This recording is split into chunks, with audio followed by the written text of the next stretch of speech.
And we are live, y'alls. January 27th, impromptu. Well, actually, no. Me and Moose wanted to do this, but we were going to wait till Friday. But then I said, no. Yeah. We can't wait till Friday, dog. It's just too much hype around it. You know what I mean? Like, we were hyped out about it. I don't know if these types of announcements actually really do much for the listeners. Like, they get into if we do. But you know, it's very investor related. It's also forward looking, you know, and it's financial, you know, conclusions. Not everybody, you know, gets it or wants to know it, but I think it's important because it actually, I think it ends up parlaying into not everybody, investment. You know, gets it or wants to know it, but I think it's important because it actually, I think it ends up parlaying into not everybody, investment. You know, gets it or wants to know it, but I think it's important because it actually, I think it ends up parlaying into not everybody, investment. You know, gets it or wants to know it, but I think it's important because it actually, I think it ends up parlaying into not everybody, investment. You know, gets it or wants to know it, but I think it's important because it actually, I think it ends up parlaying into not everybody. Investment. We good? Whoa. What was that, dude? Holy crap. Where's the I think it was like some echo on Moose's end. Moose is back. Moose, you good? Is it good? It literally like looped and looped. Sneed saying parlaying or something. Dude, I literally was losing my mind. I was about to shut down the computer and run upstairs and go outside or something. I was gonna go eat snow. I don't know what I literally did. It was hard, bro. I was like, oh my God, bro. Like my head almost exploded. I couldn't believe what was going on. I looked at my screen. I'm like, what is happening? Bro. Hey, but at least whoever missed what you were saying, they got to hear it again double. Oh my God, the parlay, dude. That means truce, right? No. Yeah. All right. Anyways, we have AT&T quarter 4 2020 earnings. We got the whole report, and we got the guy to break it down, and we'll each offer our commentary. I'm obviously an AT&T employee. We know that, right? I get paid by Big Red, Big Blue, and you know, that's just how things. You guys are muted, no sound. Whoa. I don't know. We sound good. What? Well, I muted myself just for a bit. Yeah, we're good. Now it's fixed. Okay. Can you hear me? We can hear you. Good. We're good. We just have to keep. Let's keep going. All right. Anyways, the I named this podcast very specifically because I really feel strongly about this. Once I listened to the Verizon leadership team, the executives, once I heard what they had to say, and then I saw the numbers, it made sense. I understand what Verizon is doing, and I am concerned a bit. But then I saw the AT&T numbers, and I heard what they had to say, and that was really refreshing. And we kind of know the T-Mobile numbers. There's not really any surprise. We don't expect the numbers to be any different. Guys, it's a new day. The marketplace is different now.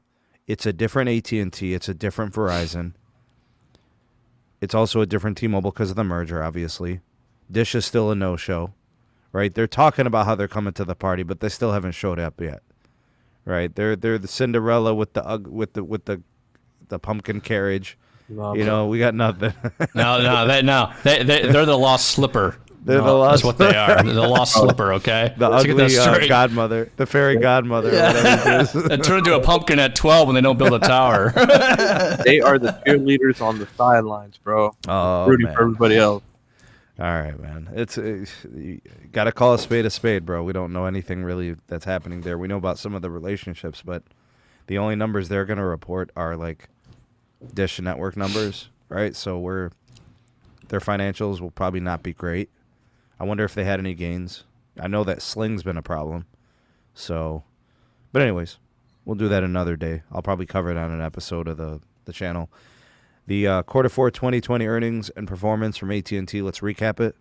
We'll go over what Verizon did. I'll explain why I said that The companies are going in very different directions. And I'm actually okay with it. I think Verizon may have hit a ceiling with their vision.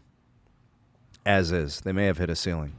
I don't think there's much room for them to grow in the direction they're moving. The only thing that is going to be their saving grace, and Moose disagrees with me 100%. Like me and Moose see a lot of things the same way. This is one thing we don't see the same. I think they're going to do something big in enterprise. He doesn't. Oh, yeah. Right? So, well, he knows they'll emphasize it, but he doesn't think it's going to do anything for them.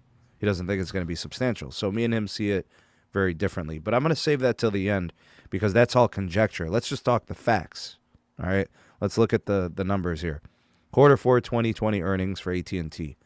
Huge wireless quarter for AT&T. Any way you slice it. Phone sales, massive. 10% increase year over year. Makes sense. It was one of those big years for the iPhone. So it actually aligns perfect. AT&T told us right before the iPhone launch, pump the brakes on 5G phones. Okay.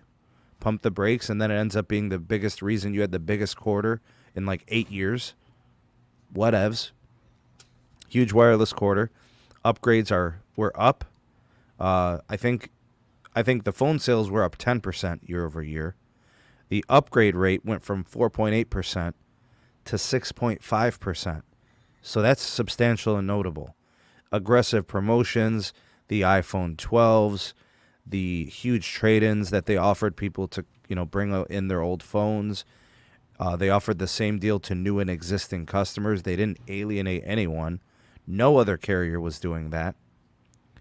1.5 million postpaid phone ads, the most since 2011. 1+ million fiber ads. And I think the market penetration is up to 34%. Those are the numbers for the year. HBO Max in 1 year added 41+ million subscribers. Fiber, 273,000 net ads in quarter 4. Pay TV, looks like the bleeding has stopped. It looks like AT&T TV, by getting rid of the contracts, may have something there. It looks like it's kind of stabilized. The HBO Max is scaling really, really well. There's growth. It looks like the investments into the platform are paying out, and they haven't even gone international yet. So I see a lot of potential there. Wireless, more specifically on the postpaid side, 800,000 smartphone net adds in postpaid. Prepaid minus 40,000. Verizon had minus 50,000. So I think that's more of a trend as opposed to an AT&T thing, because AT&T actually had a promotion. They were doing their highest unlimited plan on prepaid at $50 with autopay. So I don't think it was them not being interested. I don't think it was them not trying. Their prepaid, I don't know, people must have been going to MVNO. Because that's AT&T literally has the best prepaid access in the game. Like quality of network access, it's the best. AT&T Mexico added 529,000 subs. Broadband is doing well. The software TV is doing well. $27.5 billion in free cash flow. They'll pay out dividends. Investments in HBO Max are paying off, and I think investors see that. They actually reduced debt a little bit. They paid off some of it. They had $45.7 billion in revenue. The debt load is now $147 billion, so they cut it down a bit. I think it was 157 or 167, I forget. Insight-wise, broadband and fiber focused. The video business is now separate in terms of operations. Look for DirecTV to be moved at some point this quarter. Who knows, maybe a week or two from now. No joke, no exaggeration. This new version of AT&T is more strategically focused. I think the right people are making the right decisions. I don't think Stanky's doing that much. I think the right people are making the right decisions personally, because Stanky is an extension of Randall Stevenson. So what's different between Randall Stevenson and Stanky is I think Stanky has put certain people in the right spots. They're pulling the right strings. They're going to do more layoffs. That's up and coming. They are changing their sales approach. They're looking at switchers, promotions, They're competing. Get fiber and wireless connected, meaning get customers who are wireless on the fiber also. Streaming services are doing good for them. That should continue next year. They want to improve the customer experience enhancements. They want to improve customer service. $10 billion cash on hand. Reinvest in the core business. We know what that means. That means 5G, fiber, and HBO Max. Continue to reduce debt. Reduce and eliminate the non-core assets. How is that, Moose? Very solid. You know, it's just a matter of time.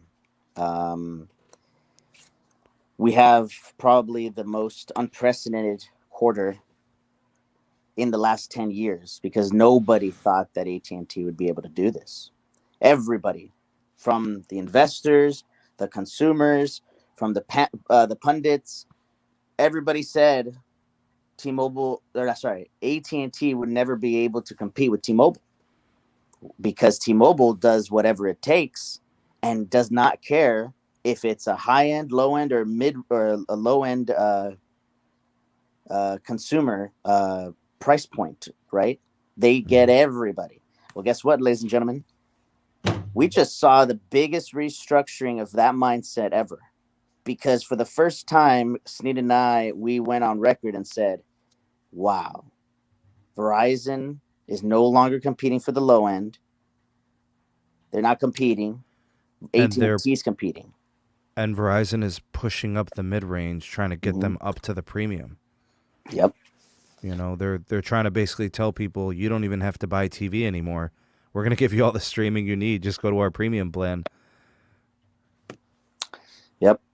And this is really interesting times. I mean, keep in mind that there's only more room for growth for AT&T as they increase the FirstNet penetration nationwide, new markets. But this also presents a very dark, in my opinion, a very dark reality for Verizon. And, you know, we've had these conversations before. I feel like some people are going to have to decide whether to pay for their Verizon bill or their car payment with this economic environment. Wow. Your car payment or your bill. That's being stuck between a rock and a hard place, dude. I'm telling you, let me ask you this, okay? Just as an average consumer question, why did this quarter pan out the way it did? Because if I'm already on a carrier and they're giving me the same promotion as people that are coming to the carrier, why do I have to leave? I want the new phone. But before, I would have switched to get the new phone. That's number one point. Number 2 point is the economic environment right now, right? It might be too expensive to switch. That's another consideration. But going back to the first point, if the bill per month is too high, I'm going to shop around. I think the customer who thinks the Verizon bill is too high immediately has to look at AT&T because they're going to get a similar value with slightly better pricing. Mm-hmm. Right? They're going to get HBO Max with a premium plan. They're going to get some additional perks and some pretty high premium access. So if I was a Verizon customer and I'm thinking to myself, how do I get similar service and coverage, but I want to pay a little bit less, I'm looking at AT&T. If I'm looking to save a more substantial amount of money, then I'm looking at T-Mobile. Mm-hmm. Only because I know that, I mean, we're talking about what, like a 10 to 15% difference in a bill, right? When you move from Verizon to T-Mobile. I don't know. When I was shopping around, I was paying, I think, $260 a month, $265 for my Verizon account.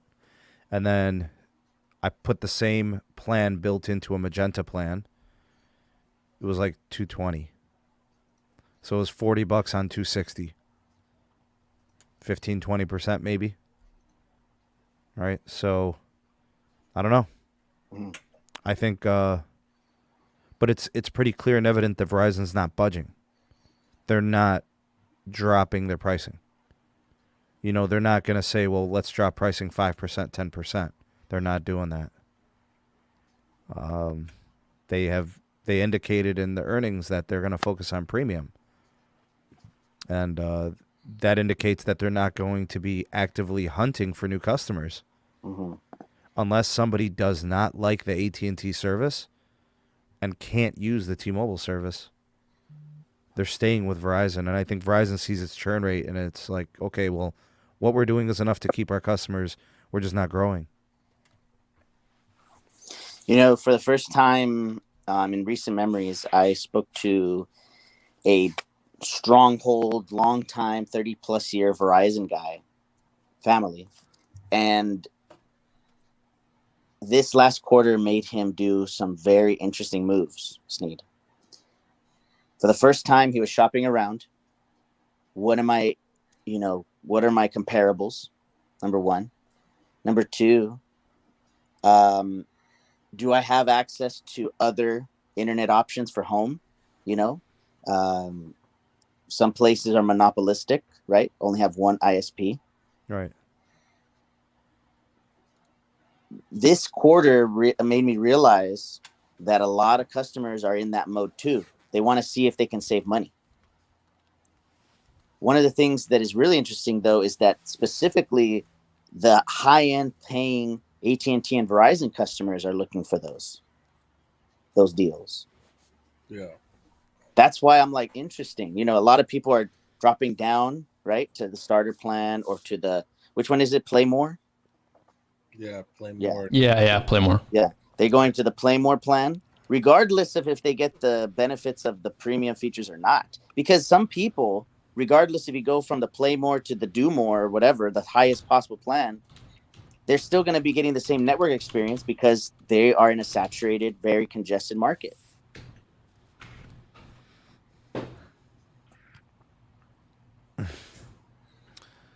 So I wanted to give a big shout out to Ruben. Thank you for that super chat, sir.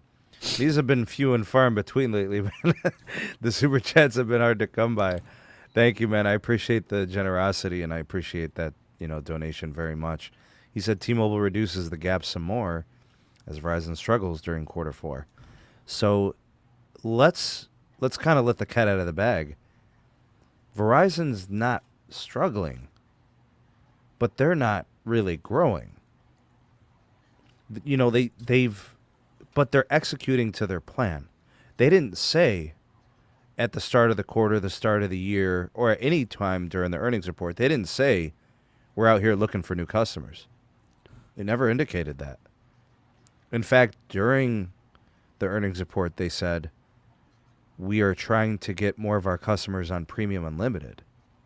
So that basically means, regardless of how we view it, we say, okay, well, they're not really growing much. Verizon has said that they're okay with that. They'll take the pre-existing customers who are, now they got 60% of their customers on unlimited plans. They're going to start trying to move them up to premium. Take Discovery Plus, take the Apple Music, take the Disney bundle. I mean, look at all this value.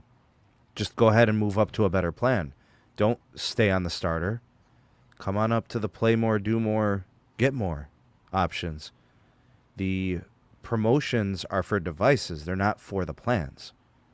So they've literally said, we're not going to give you any plan discounts. We're not going to make anything cheaper. We're going to give you more. Right? So they still want to command your premium dollars. They'll give you some extra stuff. And they said, we're going to continue to look for more value and more TV and more entertainment. They literally said their goal is to give you the most. So if I pay for TV and I don't want to pay for TV anymore, I have streaming options now. Hulu, which is TV, Disney Plus, which is unique content and exclusive content, Discovery Plus, which has like 7 channels or something built into Discovery Plus. Yeah. Mm-hmm. I mean, I'm not really a big TV guy, honestly. Not at all. I would be fine with just those things. My wife keeps me on a live TV option. I go with YouTube TV. I'm thinking to myself, man, I love this service. The wireless is excellent. All this value is pretty good. I want to make a quick comment regarding the AT&T piece.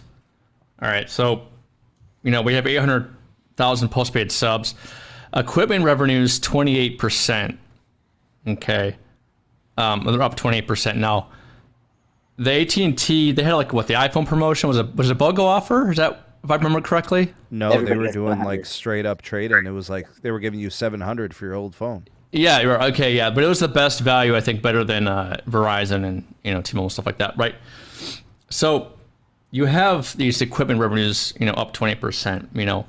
That means more people turning, using their equipment, using the devices I just got, using HBO Max. That's up 40%. It's like a snowball effect. Okay, more equipment revenues, more devices sold, more service revenue. Going to HBO Max. HBO Max, I could see taking off even more due to the upcoming movies that are coming out. There's actually one coming out this Friday, actually, right? With Denzel Washington. They got 17 this year. Zero cool. And they just had a trailer, I think, today, right? So I think AT&T, under their leadership, has a good, like I said, snowball effect. It just kind of works. The more, like I said, the more promos, more devices sold, more service revenues. HBO Max is definitely where it's at. They're doing something that no one else has done regarding the movie business, and I can see them, with future devices such as OnePlus, Pixel, whatever. I could see them increasing their equipment revenue, and again, that's just going to lead to more subscriber growth and more postpaid net adds. Los, what up, man? What up, man? Your thoughts on these numbers, man? What's good? The tendencies, the trends. Bro, it's good. I mean, regardless, we already knew AT&T is going to grow. Their network says it all. The capacity is no other. Of course, they're going to take other people's customers. Their their accessibility of network access is growing by the day. So, you're getting service in places where they never touched or where they were on HSPA and older technologies. So why wouldn't they be growing? Why wouldn't they be coming in and swooping in on everybody else? If I look at it like this, if any carrier has real growth, is AT&T's. Those are real growth numbers. They're not free line numbers. They're not merging from one company that they bought out to the other. These are real numbers. So this is really good. Yeah. And they will take more. Yeah. I think they got to like the direction they're going in. Any way you slice it, you're looking at the additions, you're looking at the device upgrade rate, you're looking at the HBO Max. If I'm AT&T, I'm only doing one thing. And I'm looking at each of these business segments, and I'm going to advertise more. I'm going to do what we just did, but now I'm just going to tell everybody more about it. I'm going to let them see it more. So I'm advertising during the NBA playoffs. I'm advertising during the Super Bowl. I'm advertising in the summer. I'm going to advertise anytime any company wants to promote a product, good or bad. You give it a campaign. I'm sorry. Look, Lily's great. We need something else. The balloons are cool, bro, and she walks in and wheels in the 5G thing. Bro, but the value needs to be promoted. The wireless performance needs to be promoted. T-Mobile for the longest time was promoting nothing, and they made it. Now imagine actually putting something behind it. You know what I mean? Now T-Mobile can promote something, right? They can say, we've got a capacity layer. You know what I'm so they're gonna promote that, AT&T can do that in spades in all different aspects of the business. They could literally say in a commercial, we have your fiber, we have your TV, we have your wireless. It's all here, and it's all the best. And you could literally say things like, there's no negotiating, right? You don't have to sacrifice anything. It's all here, and it's all good. Competitive pricing, best-in-class performance, and it's all under one roof.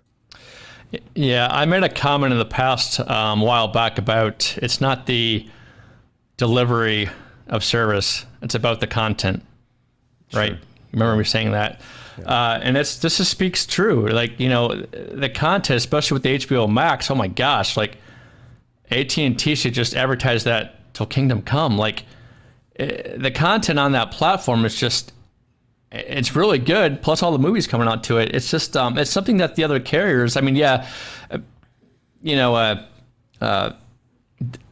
has Hulu and Disney, ESPN. That's good. But I think the real kicker is I think, at least for me personally, the content game is in the HBO Max platform. You're able to reach a better audience, I would say, especially with like the whole Game of Thrones type thing, right? So, Disney's great and cool and stuff, but I feel like it's great, but it's a little bit limited. I think with HBO Max, they could expand their content even farther and better. I'm hoping, it'd be nice if AT&T can look into additional revenue streams with different content providers. Maybe do something with like Showtime or Stars or whatever, something along those lines would be even better. And you said something key, Zero Cool. I believe a couple months ago I said, just watch, HBO Max is going to be the pioneer on this, but Disney Plus is going to come through. They are going to put their movie releases on the platform on Disney Plus. And guess what? Today, we got the notification that Black Widow is going to be on Disney Plus. That was a big moment because AT&T forced the issue.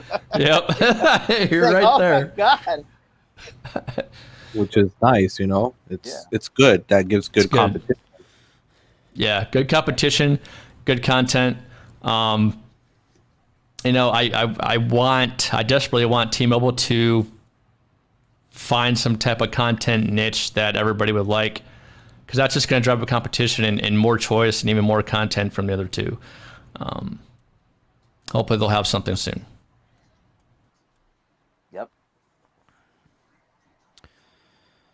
The total feel of the marketplace now just feels different.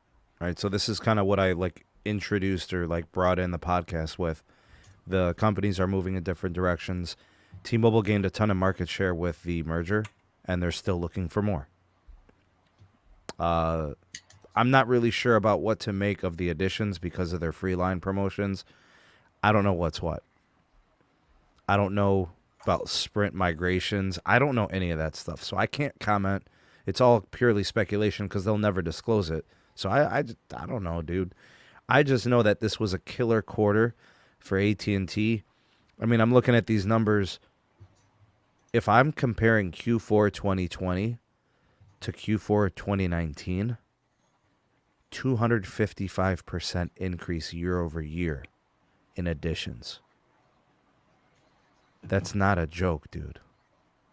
And the other piece to this is I don't understand the T-Mobile additions because Verizon had a churn rate below 0.8 and AT&T had a churn rate below 0.8. Where are these additions from? Exactly. That's the thing that I can't. Why else are we questioning the additions? If the churn rate for Verizon was 0.99, 1.07, I would say they're clearly leaving Verizon. If AT&T's churn rate was 1.05, 1.08, 0.99 even, I'd say, okay, they're moving around to save money. These churn rates are ultra low. They've never been this low. Yeah. These are industry leading.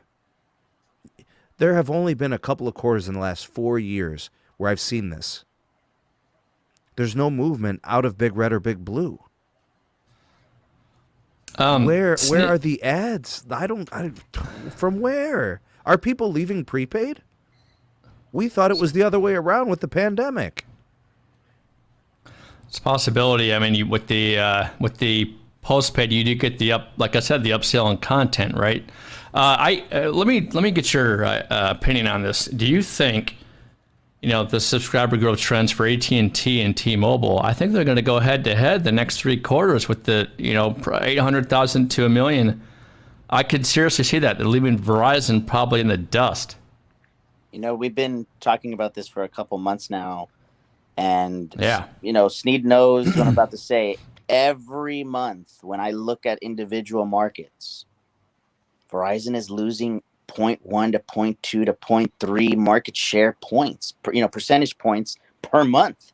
It adds up over the course of a year. It adds up. So we're talking about if they lose 1 to 2% in a market in a year, that would be substantial, right? If they lost a full percentage. Because when you lose a percentage, it's going somewhere else. It's not just coming off of yours. It's also going to AT&T or T-Mobile or whatever the case may be. So, yeah, that is meaningful. And honestly, is the bottom line the bill or is it the access? It's the access. I think customers are willing to pay a little bit more for the content. That's how I see it. That's how I see, especially AT&T, the subscriber growth, 800,000 customers are willing to pay that premium for that premium plan or what have you to get on board with HBO Max. I did a video the other day. I don't know if it was yesterday, the day before, and it was about T-Mobile and Verizon 5G. The article was built like, the court of public opinion says Verizon has the better 5G. They do. It's way faster. You can't touch millimeter wave unless you're touching it with millimeter wave. The problem is there's not enough. So it's hard to make the claim you have a better 5G network when you have a much smaller 5G network. Like, it's way different. Like, the amount of N41 and the amount of Band 71 is so substantial, regardless of the performance. In my experience, N41 it's not that great in Cleveland. It's tremendous in New York, and speed tests I see are like 700 megabits, 600. That's amazing. I've never seen that in my usage, and I've had the S20 Plus all year, and I've got the iPhone 12. So, but what I'm saying is, Verizon in 2019 had a 47% survey response. Verizon has the best 5G.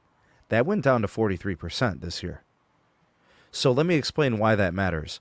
If the court of public opinion has gone down for Verizon from 47 to 43% as the best 5G, that means they're thinking somebody else does. T-Mobile went from 20% to 23%. So T-Mobile's market share is increasing. Verizon's is decreasing. The court of public opinion about the 5G is changing too, whether it's the advertising or it's the actual performance and testing. All I'm saying is Verizon is watching they're watching the playing field change. You get what I'm saying? It's a different marketplace than it was a year ago. It's different than 2 years ago. And Verizon's not really doing anything to change it. They're letting it play out as it is.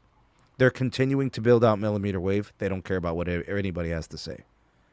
They're continuing to focus on premium. They're not listening or responding to anything anyone else is doing.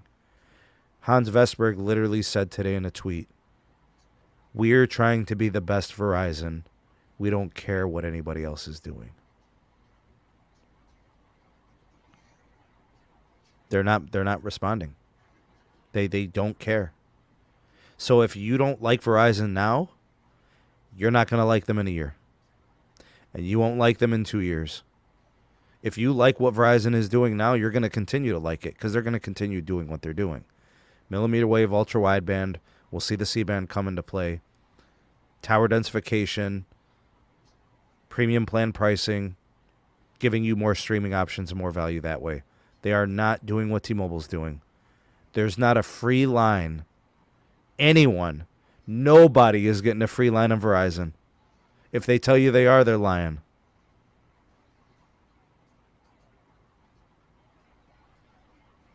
Right? Yeah. Yeah. I just think it's. I think just a lot of people are just focused on on that content game. I'm kind of interested in what the people have to say here in the chat. Would you rather have a great 5G experience or a great content experience? Kind of interesting what they would say. Well, do you have to negotiate one or the other? It seems to be that's where we're at right now, because all Verizon cares about is building millimeter wave. All AT&T is focused on right now is getting their HBO Max platform and getting, as many customers onto mobility and off DSL as possible, right? If for me, if not having the choice in content is like not having water, so. Again, that's what I'm saying. I think the increase in subscriber count, along with the 20% in equipment, is just due to that fact alone. I think Verizon, I really think they're going to need more than a Disney to be competitive. I think Disney's great. I don't think it's going to be enough. Mike says 5G. Give me the 5G. Vic says 5G. Jose says best network. 7 Lucifer says great 5G millimeter wave. With what I'm Max. Because we got a bunch of nerds in here. Bro, with what I'm seeing with millimeter wave now, man, I'm telling you, bro, it's a whole different thing. I think it'll be able to beat fiber ping soon. It's already at 4, bro. I've been getting 4 ping a lot. Everybody wants the 5G, dude. Telling you, bro, millimeter wave is the way to go. Okay, let me rephrase the question. You can either have 5G or no movies, or 5G. No movies, or movies with no 5G. See what they say? Damn. Cold-blooded, I know. Cold-blooded. Cold-blooded. Spragu, dog. Spragu. Would you rather have Spragu or no Spragu? Exactly. I'd rather take the Spragu any day of the week. Oh, man. You remember that commercial, No Regrets, with the guy getting the tattoo, no Spragu? Yeah. Oh, my goodness. Yeah, I do. Oh, my goodness. All right. I'll give you some advice. There it is. Tech King of Pi, I think is how you say it. All right, so I'm using the Shure SM7B. The audio interface I use is the Motu M2. I have the dual channel one. You could probably get away with the single channel one if you don't need it. But this mic needs a lot of gain. I highly recommend if you get this mic, get yourself something that will boost your gain at least 80 dB. Mine's 70 and it barely makes it. I have no room for error. Unless you use programs that you can boost in post, right? Then it doesn't matter what interface you use. But I have to basically turn the gain up all the way for StreamYard. For OBS, I'm good. It's fine. But in most applications, I really have to feed this thing all 70 dB. Don't listen to what Shure says to you. They will tell you that you only need 56 dB. Wrong. You need 75 just to have a little bit of headroom. I think you need 80. Carlos I'd recommend something like what Carlos has if you could spend the money. The Apollo. What is it? Apollo what? The Apollo Twin from Apollo Universal Twin. Zero Cool is also somebody I would reach out to for some advice on a good interface and setup there. Yeah, I'm using the Rode Podcaster Pro, and I have a Los both had Neumann mics. I got the BCM 104. He's got the 700B. 705. 700. Yeah, 705. So I actually, you know what I would do? I'm not even joking. I would go with the Sennheiser that Carlos purchased.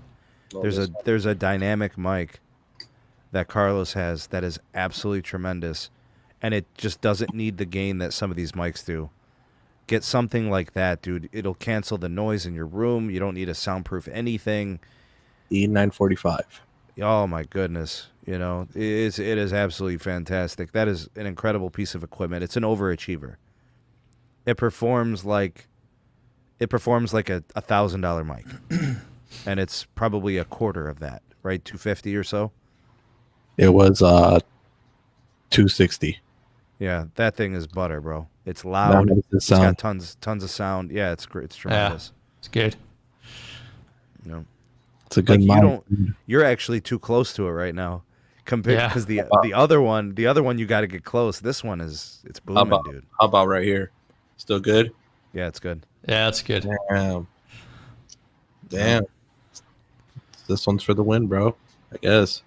Yeah. So I would recommend that mic with any interface that you like with a high quality preamp. Let it ride, bro. Yeah, I'm gonna get the heel dynamic mic soon. Yeah. I like dynamic mics personally, but this is a loud room. Stuff is bouncing everywhere. I can't soundproof this stuff, bro. This room needs it needs 7,000 blankets covering it in order for it to be like soundproof. It'll look like a cave by the time I'm done with it. Yeah, bro. I mean, don't get the Newman is really good. I like this. Oh yeah, big time mic. It's probably out of the price range for most people, though. I'd say for a mic. I should have just stuck with the other one, but I was like, you know what? Screw it. I'm gonna get this. No, they're tremendous, bro. Don't get me wrong, and I love this mic too. Yeah, but it just needs so much freaking gain. I bet you it would have been the Apollo. The guy was telling me the guy here was telling me, because I was looking at another interface, and he told me, no, man, it was like Apollo or nothing with that mic. Yeah. They were trying to sell me yours, the same one. Yeah, I'll tell you what, dude. If I find somebody who's looking for this interface and I can get a good deal on the Apollo, I'll move on from it. I'll get the Apollo. Moose's mic. Moose has he's got the Reindeer 5000, in case you didn't know. I literally used the iPhone mic, dog. I don't have any fancy. Sounds good. Yo, man. Verizon numbers. What they do? They were plus 279 for postpaid. They were minus 50,000 prepaid. They just started a new prepaid promotion. All right, they added ultra wideband to their unlimited plan. It basically kicked up the plan $10, so it pays for the ultra wideband. But they got it now. They're still doing that thing where you save $5 after 3 months of consecutive pays, and then they do another $5 off, so it'll be a total of $10 off once you're on there for 9 months, I think, or something like that. So with autopay, a $5 discount, you'd be looking at $15 off. We'll bring it down to $60 a month to get the ultra wideband and unlimited. And I think it does 15 gigs of hotspot data, high speed. Then it goes to 3G. So it's almost like the postpaid experience, really. I don't know about the priority, and that's kind of a crapshoot, you know, where you live and stuff like that. But I don't know, man. I don't think Verizon cares about prepaid.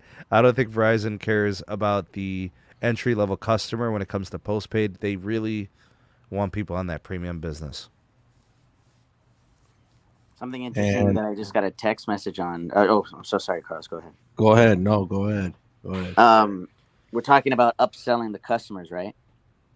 Yeah.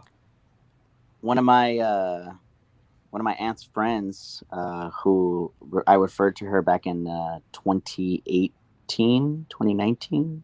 Anyways, she just wants a hotspot because she was on one of those and more plans. She was like, get me on the Max and get me HBO Max. Dude, it's working, man. It's working. Moose, did I tell you what I had to do at school today? Oh yeah. Oh. I saw your tweet, man. That was beautiful. The school internet went down for about an hour in the middle of my quiz, which I did using a Google form. So they had to be online on their Chromebook in locked mode to do the quiz. Bruh. The whole shebang went down. AT&T Business Elite came through, dog. What do you mean? I turned on the S20 Plus hotspot. I had like 20 devices connected to that thing. Damn. And they were all Nice. cooking, dog. And they were all cooking. And I was watching an HD video. I ain't lying, bro. And I was watching an HD video because I could. I hope you gave them a curve on their grades. Oh, yeah. They did fine. I think let them slack there a little bit. 20 Chromebooks simultaneously Dang. taking How a were you able to quiz. connect that many devices on the hotspot? If it only usually lets you connect 10 or 12. Maybe it was 10 or 12. Maybe. I don't know. All the kids in the room were connected. I asked them if they were all on. They're like, yeah, it's working. Oh, damn. Maybe the new up. You know what I'll have to do tomorrow, Los? I'll have to look to see how many kids were in the room, just so I can double check to see how many it was. But they were all connected. I said, is everybody connected? Is your Google form working? They said, yes, it's working. I submitted. Oh, man. And that's when I tweeted it out. And then I said in a follow-up tweet, educators and teachers need to have an add-on on their plans to have 100 gigs of hotspot. Should be like a $5 or a $10 add-on. Unlimited. What are you talking about? Unlimited. Well, you know how AT&T do. Unlimited because as long as you're using it for your education purposes, you know? Limited. Well, Yeah, we're talking I about agree. we're talking about a company who took money to build out fiber in Mississippi, and that didn't happen, dog. Bro, they ran out like a bandit, bro. Then They're they like- got caught.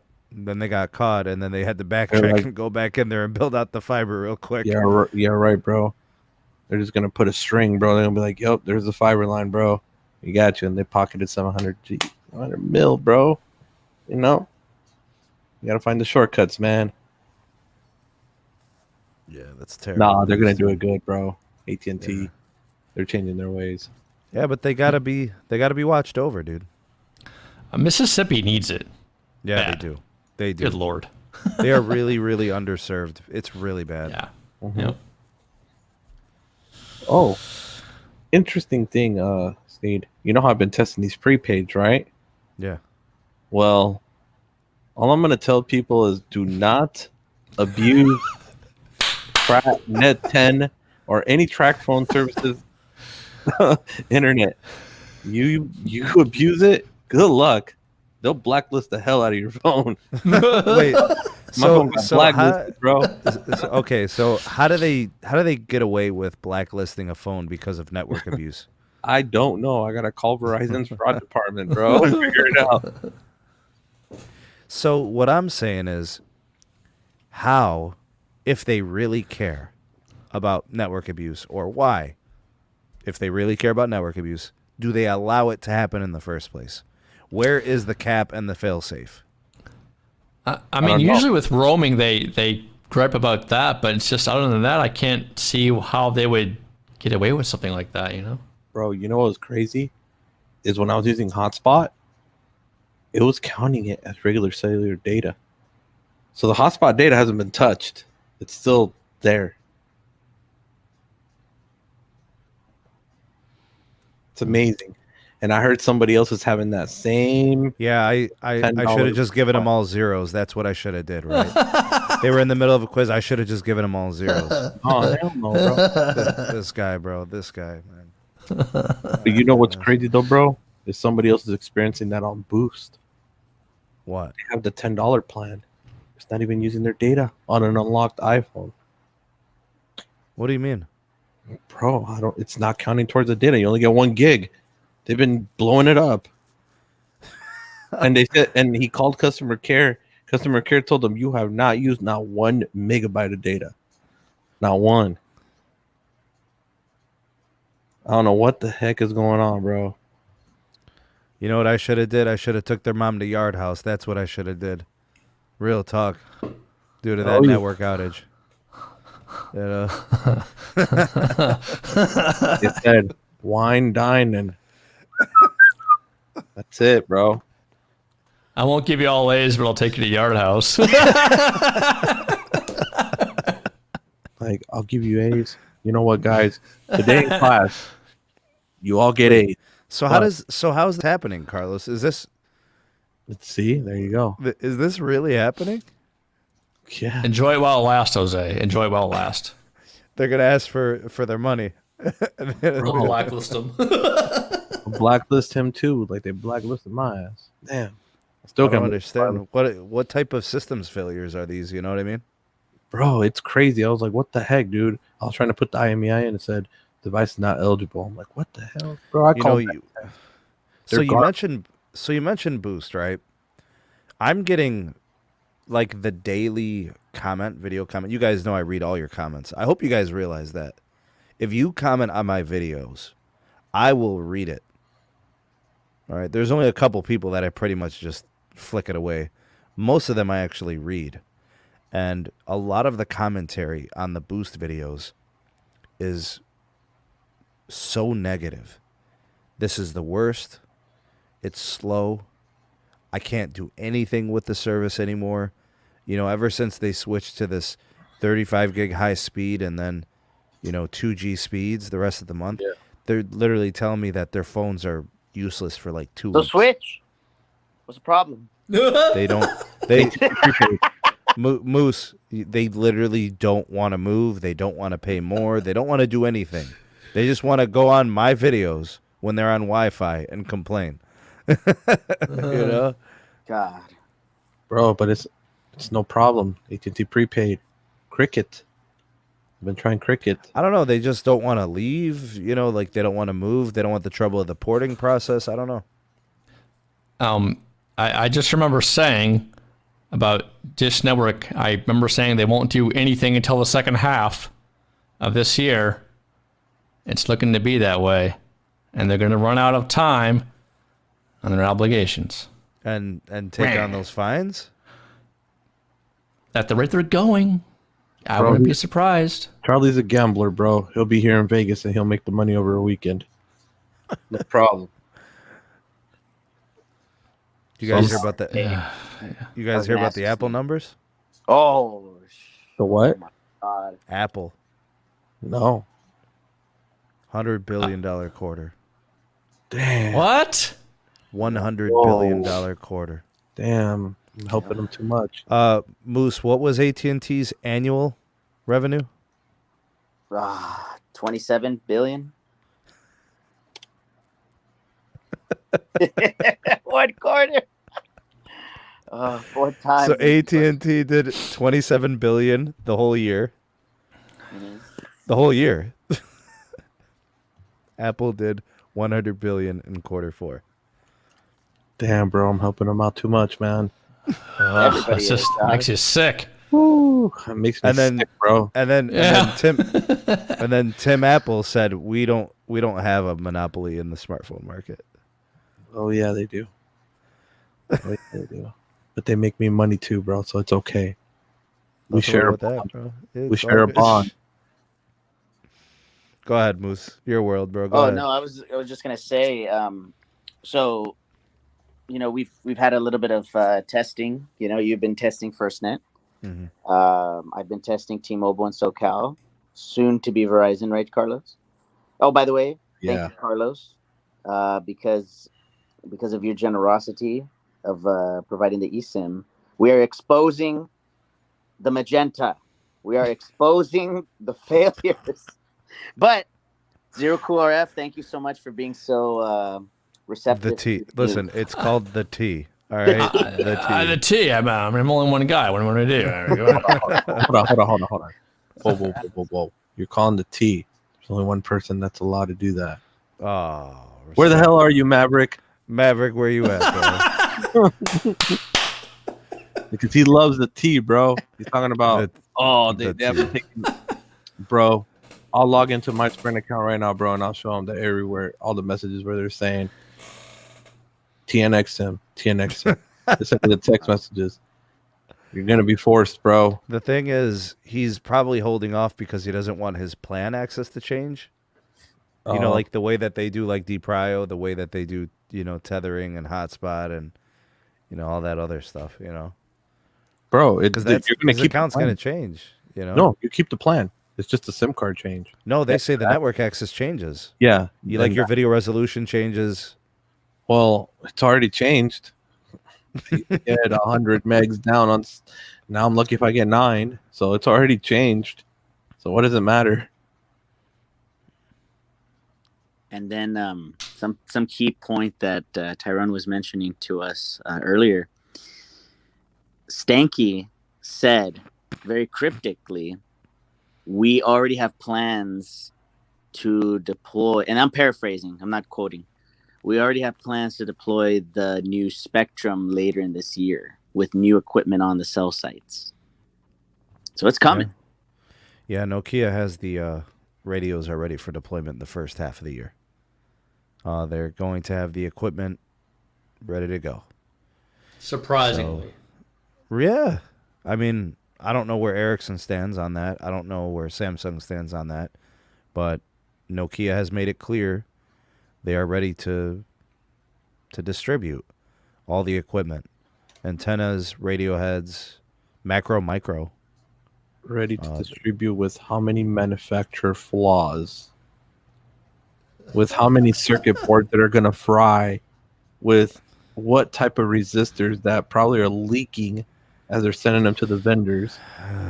I think they're shipped with like garbage can residue down the line. Yeah, bro. I will not trust nothing Nokia, bro. I don't give Well, Verizon's out of the Nokia business.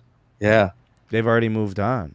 Vegas has been completely transformed. They had a few left of the Alcatel or panels, which were Nokia, and they already replaced them. They're done. Yeah.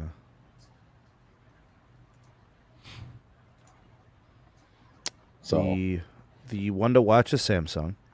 Let's see if they move beyond just the millimeter wave nodes. We'll see if they can get on macro sites, you know, because I'd like to see that happen. Ericsson is really where it seems to be right now, you know. You know, Samsung's market share is only 8% worldwide, which is interesting to me. That's supposed to change this year. They're taking a lot of Huawei business. Yeah, I mean, we'll see what happens. I mean, that was the last report I saw. Yeah. Ericsson is, what were they, 20? I think it was 28%,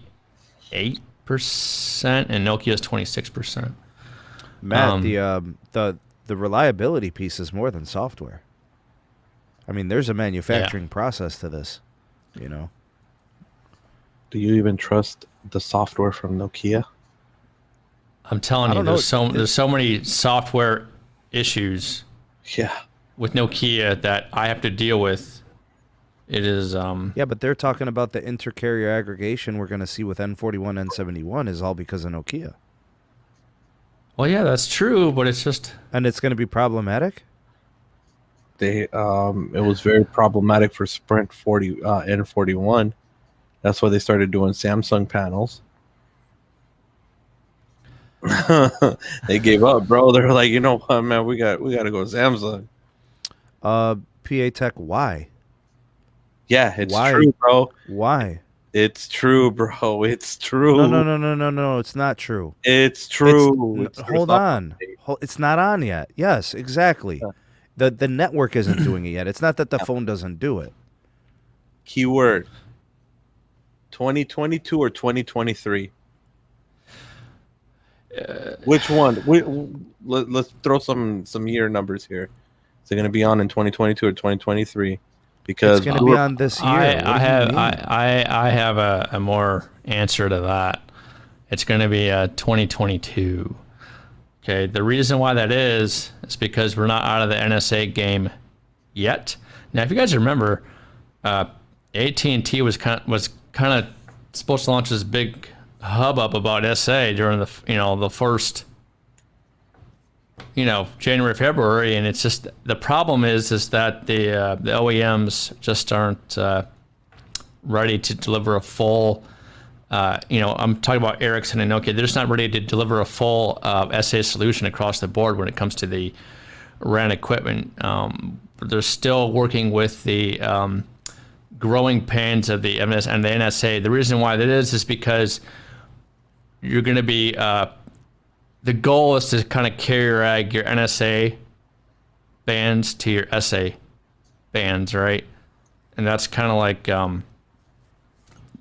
just one of the many challenges that we're facing. So it's hard to roll out SA this year. It's just I'm gonna buy the MediaTek ain't gonna fucking Dimensity happen. 1000. Yeah, you can buy that MediaTek that you love so much. Yeah, I can buy the MediaTek Dimensity 1000 that's in the LG Velvet for T-Mobile, and I can get inter-carrier aggregation for 5G. Wow. Really? If I can't guarantee that how good it's gonna work, much it won't work. It won't work until the radios have to support it, and the RAN software will support it before your phone gets it turned on. Your phone will not have it turned on unless those things are done first. Bro, they're saying that you can't even aggregate 2 millimeter wave bands. How's that even hard to do? In some markets, you can drive down the street, it'll go from 260 to 261. Can't even do that, bro. Can't even do that. Yeah, it's just Hey, what about the eSIM for Samsung, bro? Where's the eSIM? I've been waiting for about a year and a half. Where's the eSIM, bro? I actually read an article that will never happen in the U.S. It's only good for overseas models, and it will never happen in the U.S. ever. Exactly. So how can we take it seriously, bro? Yeah, and the thing is, it's not just. We kind of look at the phones and say, "Oh crap," why don't I have this enabled? But it's the OEMs, it's the Ericsson and Nokia. We should have, I just want to steamroll this NSA crap and just go into SA, but it's really hard to do. It takes time. I hate to say this, but China's steamrolling us, man. They are, just because they. They're I don't know. They're just they have it made, versus us where it's kind of going through some OEM bureaucracy type stuff, and the rest of it is trying to make the RAN software work together in a timely fashion. It just takes a lot of time, and unfortunately, it's not going to be done this year.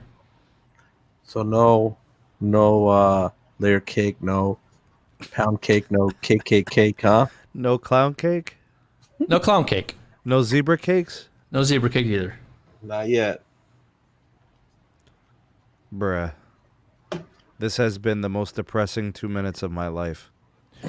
I'm just being honest with you. I know, I understand, but it was enlightening and it was, the truth. But I mean, we literally went from having high hopes about inter-carrier 5G aggregation and hopes of eSIM coming to a Galaxy device where we could access the service mode, get this, brand new modem. I'm not even motivated to buy the new Galaxy. There's no motivation. There's no fire anymore. Why? It was already bad enough. They told us, you want eSIM? No, you can't have that. Nah, dude, you can't have it. Bro. And then now with this, the Dimensity 1000 is calling my name, bro. The LG Velvet from T-Mobile. You saw how I was trying to get the S21. Like, I was actually going to try to see if I can make some moves to have it in my hand today, bro. Hey, Tim. If it comes, it comes. If it don't, it don't anymore. I don't even care anymore. No, like I said, the problem is we're still working on issues with NSA. If you guys think about it, NSA is fairly new. Only like about a year and a half, whatever. Yeah, but it's not really 5G though. No, it's not. No, I mean we we look at it like it was a bridge. Yeah, it's a bridge. the carriers are walking the bridge. They're camping out on the bridge, is what I'm saying, right? They're not. The SA is not halfway across the bridge and they're taking a nap. Yeah, the SA is not in any of the carriers' minds right now. It's just, I'm sorry to say. You really don't think Verizon's anywhere close? No.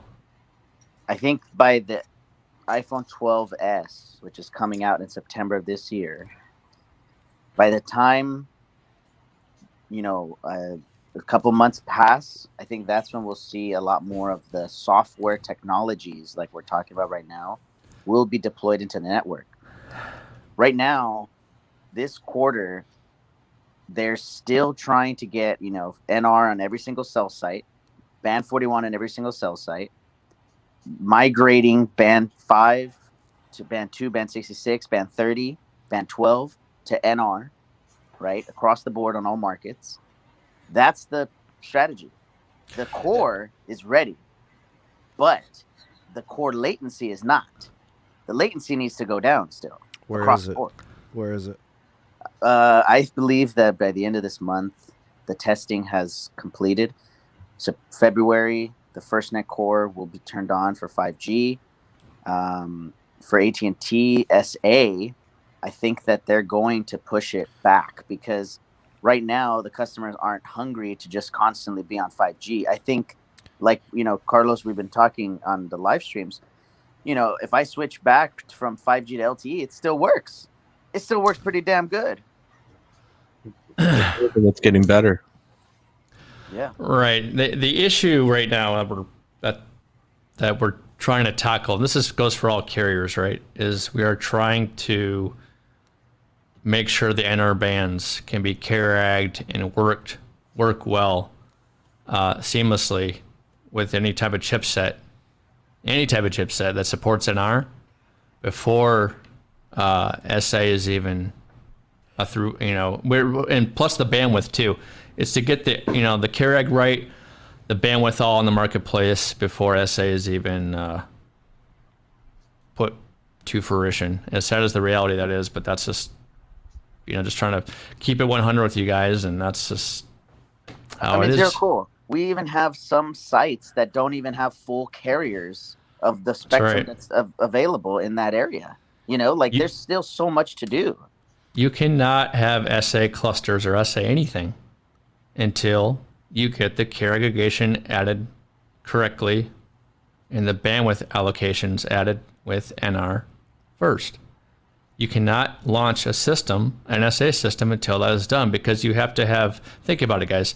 The bridge from LTE was to NR NSA. The bridge from NSA NR is going to be to full SA 5G. Okay? So,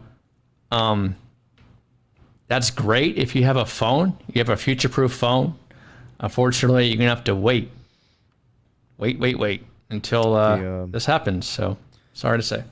The money that's being allocated to the network core for FirstNet, what was it, about a month ago or so, Moose?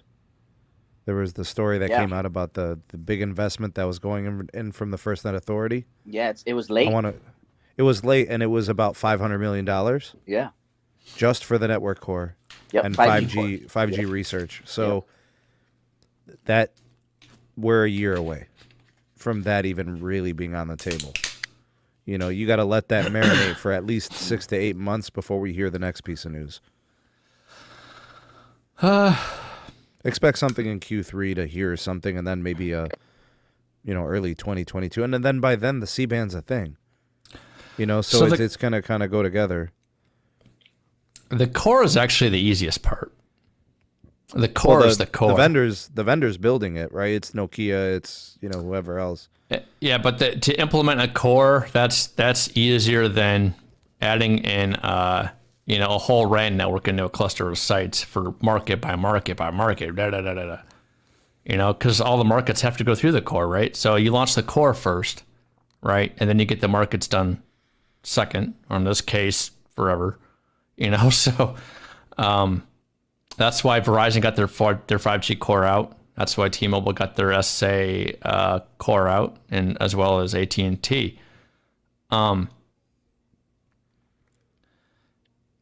Believe me, I'm not. I share you guys' frustration. I can see in the comments right here.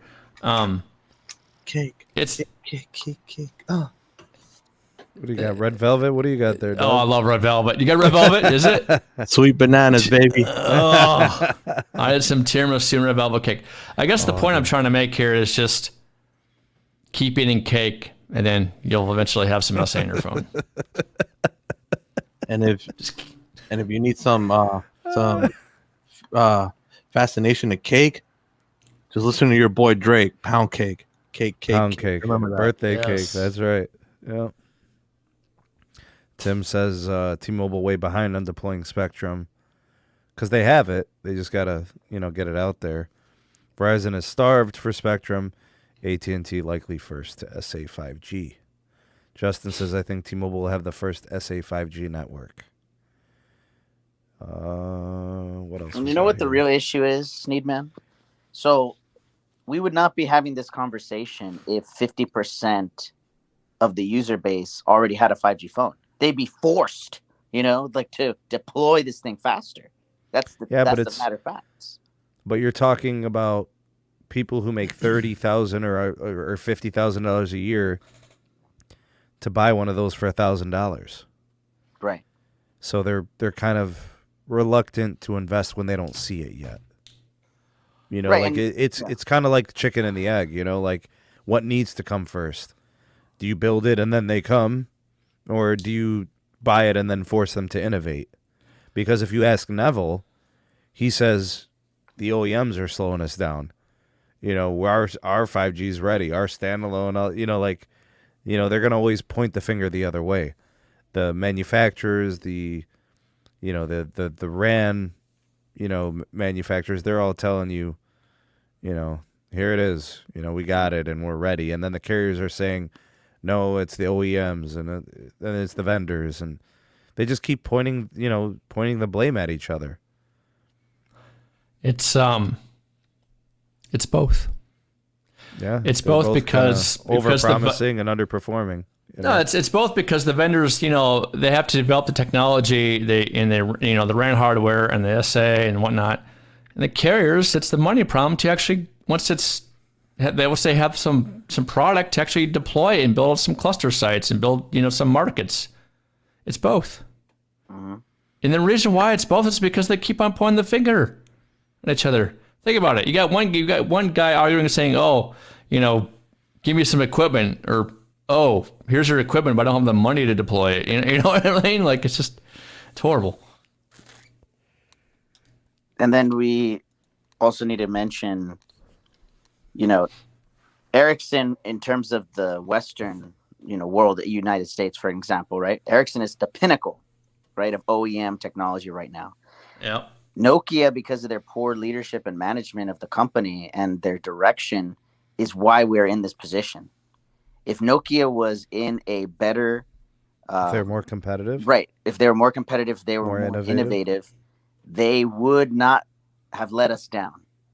They have honestly let us down. Let's be honest. They were the biggest vendor in the U.S. for a long time. Ericsson is a new thing. That transition, that move in the last year was swift.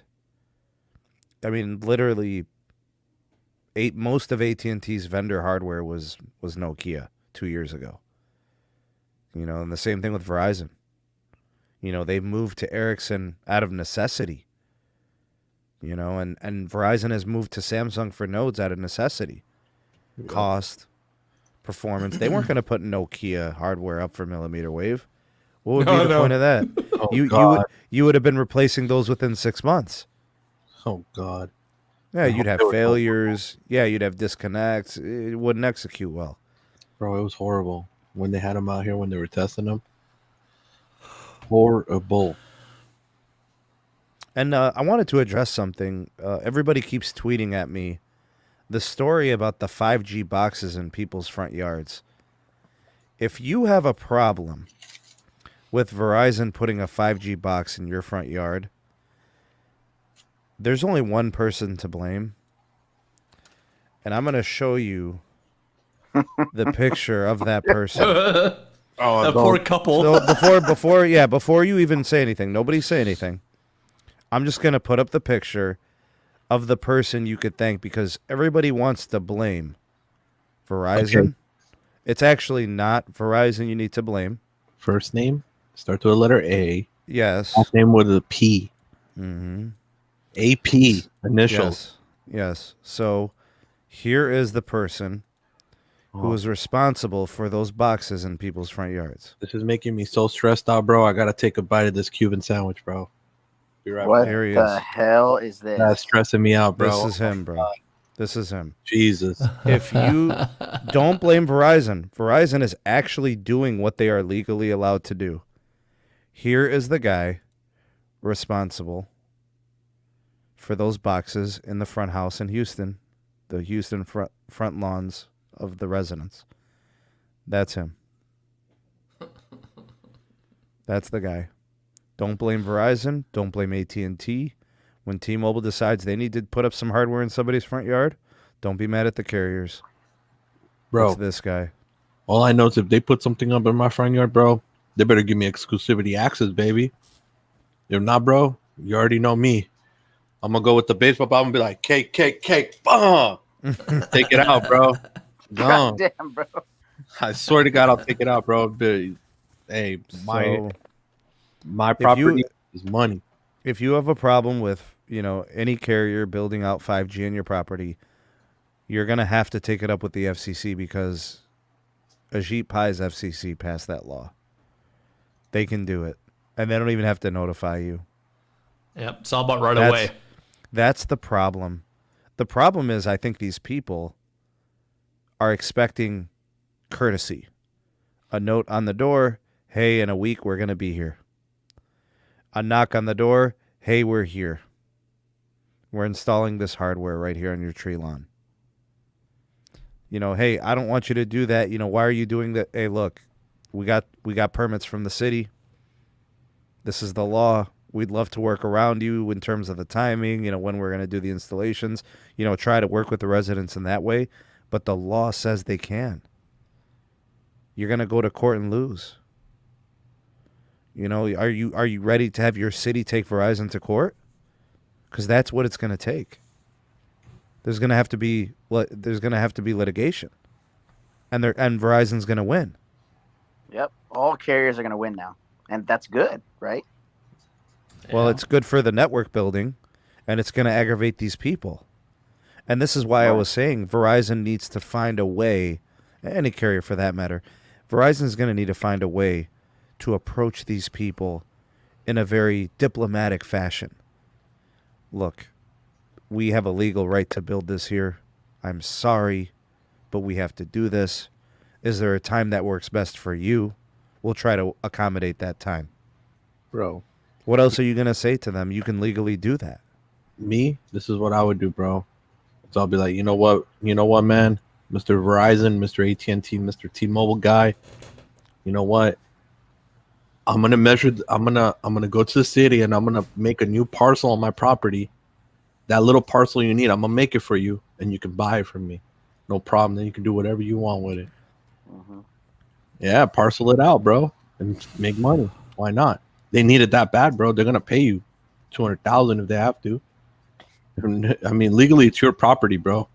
This is where it comes down to. If they do it at the sidewalk, then okay, then that's city property. Yeah, but the people in your yard, that is your property. I can shoot them and kill them. There's nothing they can do because it's my property in this state right here. The state you step foot in my property, all I have to do is say that I felt endangered. Take you out. Nothing they can do about it. I'm just letting people know that it's Verizon's legal right to do it. So I know they can't really be mad at Verizon. But then you're gonna see people that are defend their property because me, bro, they don't pay me money, bro. I'm gonna take them out. I'm sorry, bro. It's my legal right to the state. Go ahead. Oh, yeah, it's different. I need money. It's different state per state. I think it's because with the easement. I mean, when I used to work for AT&T, they would get mad when they put moving lines across or telephone poles or whatever. They have what's called a right-of-way easement. It is like I said, it is different from state to state. The difference, I think, with these little boxes, I don't think they're getting any money.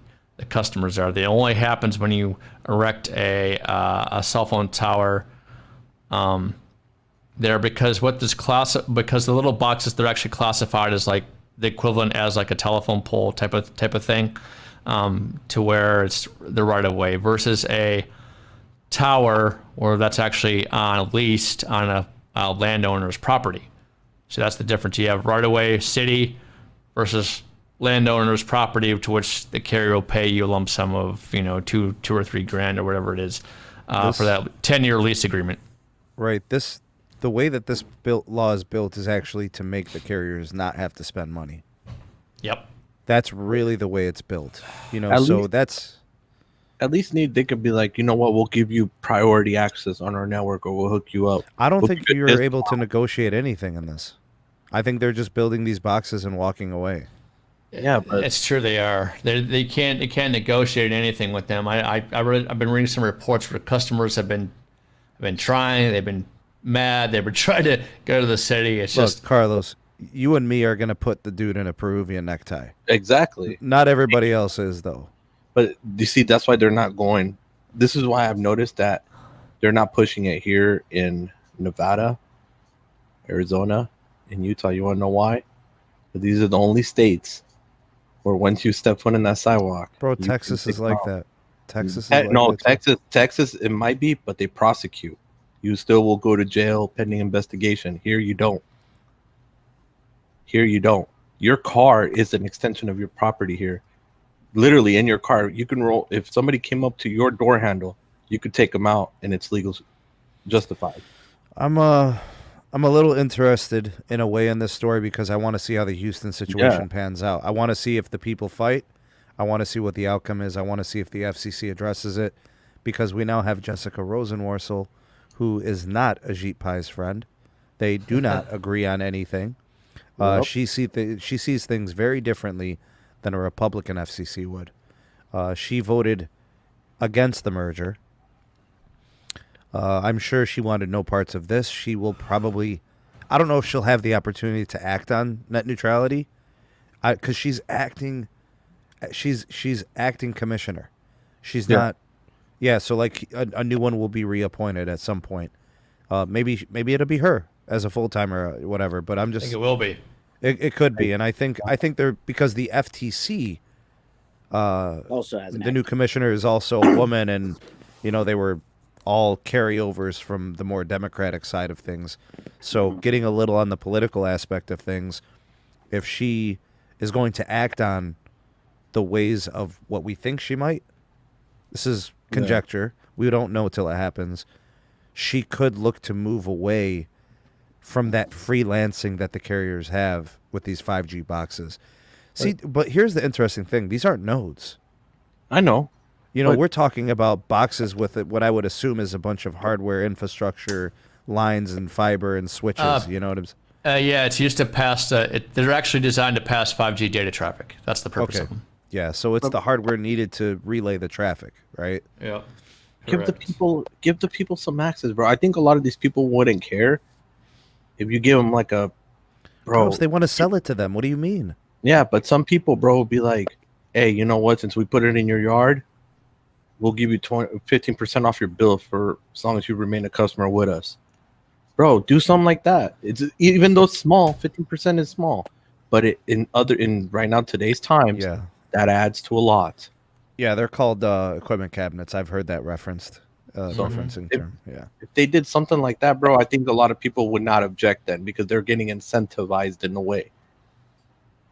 They got to do a little sum. It doesn't have to be maybe a discount on their bill or something, Yeah, bro, they had like 10-15% off, or maybe give them exclusive access to the home 5G. Let's say if they are putting home 5G there, give them exclusive home 5G access where they have higher priority than everybody else. Something like that. Incentivize it. Maybe then people will be like, okay, cool, screw it. I would have 10 boxes on my property. Oh my gosh. Yeah, put another one. That's funny. A lot of people look at it that way. If they get incentivized, they probably might even say, you know what, put another one. Another one. Yeah. And another one. Go ahead, Moose. It's very interesting. I'm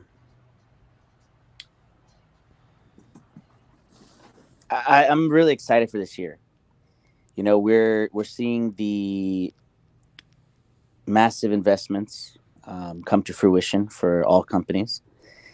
There's going to be more network enhancements, but really we're going to start seeing revolutionary improvement with Verizon towards the end of the year with C-band. I'm really excited about that C-band. Thanks, BG Grizzly, my dude. Appreciate you, man. Hashtag SMT Patreon. Appreciate the super chat, man. Late to the party. Yeah. You're never late, bro. Always on time. The C-band is going to be like December-ish. We'll start seeing hardware going up. New antennas. We'll start to see that. You think at any point people will be connecting on like a public basis this year? Is that cool? Yes, but it's going to be limited. It's going to be very, very, very small grouping of sites. This isn't going to be a, market launches. It's going to be very small at first. The reason why that is because we have to see how it plays out on the network, right? So yeah, I do, but it's like I said, it's going to be very, very small, very, very limited at first. I'm excited about C-band myself. More millimeter wave. Verizon's going to double up. What are you saying, Los? Just give me that C-band. We're good. Well, they're going to double up ultra wideband also. Oh, it's going to be so good. They're doing 4,000 new macros. Verizon is doing 14,000 additional ultra wideband sites. Bro, ultra wideband is going to densify. I'm expecting more in the CLE. They're going to add more markets. They're also going to add additional, I think they said 20 or 25 5G home markets will be added. Bro, I saw so many millimeter wave nodes yesterday that they added. I think it's ready for the CLE. I think CLE is about to get 5G home. I think so. We will too, bro. Yeah. They're adding it everywhere. It's popping up in neighborhoods. It's popping up everywhere. Hey, Carlos, last week I tweeted, I feel like Verizon's about to do N2 DSS. What were you saying earlier? Buddy, we got it over here, buddy. Yeah, man. I think I'm in tune with Verizon and their DSS ridiculousness. I literally tweeted it last week. I said I feel like N2 is coming. Because what else is there to do? you got ultra wideband, you got N5 on. What else are you gonna do? Yeah. All that's left is N66. I think they N66 probably at the end of this year. Well, is N30 is N30 up or when is N30 happening, Moose? Yeah, it's happening in the second half of this year by the latest. That's what I thought. Yeah, because N30, if they can get enough spectrum on NR on N30, even though they don't have that much of it in certain areas due to Sirius XM, I think that'd be good. That'd be good. 10 megahertz. Right, 10 megahertz. I'm trying to think of what I got at my speed testing. I think my 10 megahertz WCS, I think I was getting 100 megabits per second. Like 105, 110. It's pretty fast. All I know, bro, is I'm loving the new nodes that are coming up because they are for ping.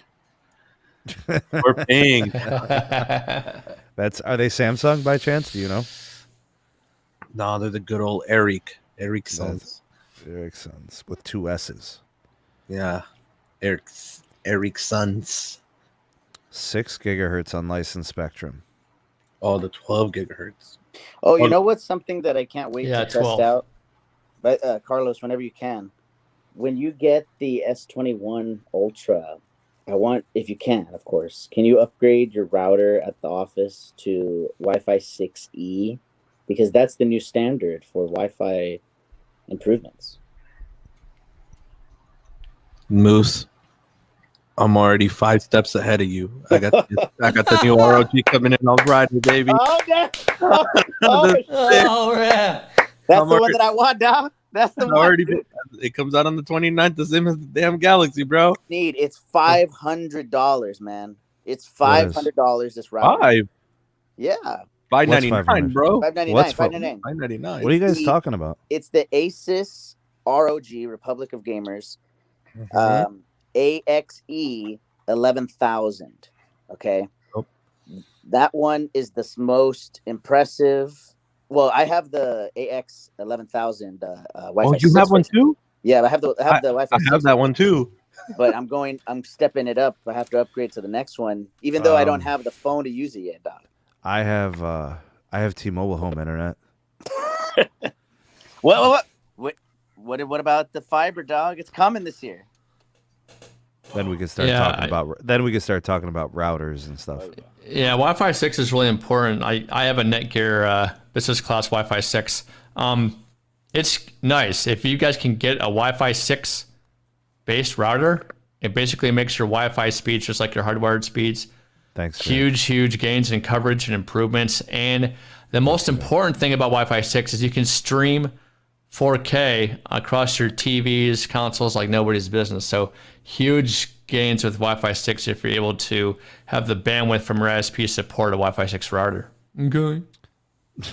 I have T-Mobile home internet, so I have. Does that gateway have Wi-Fi 6 on it or no?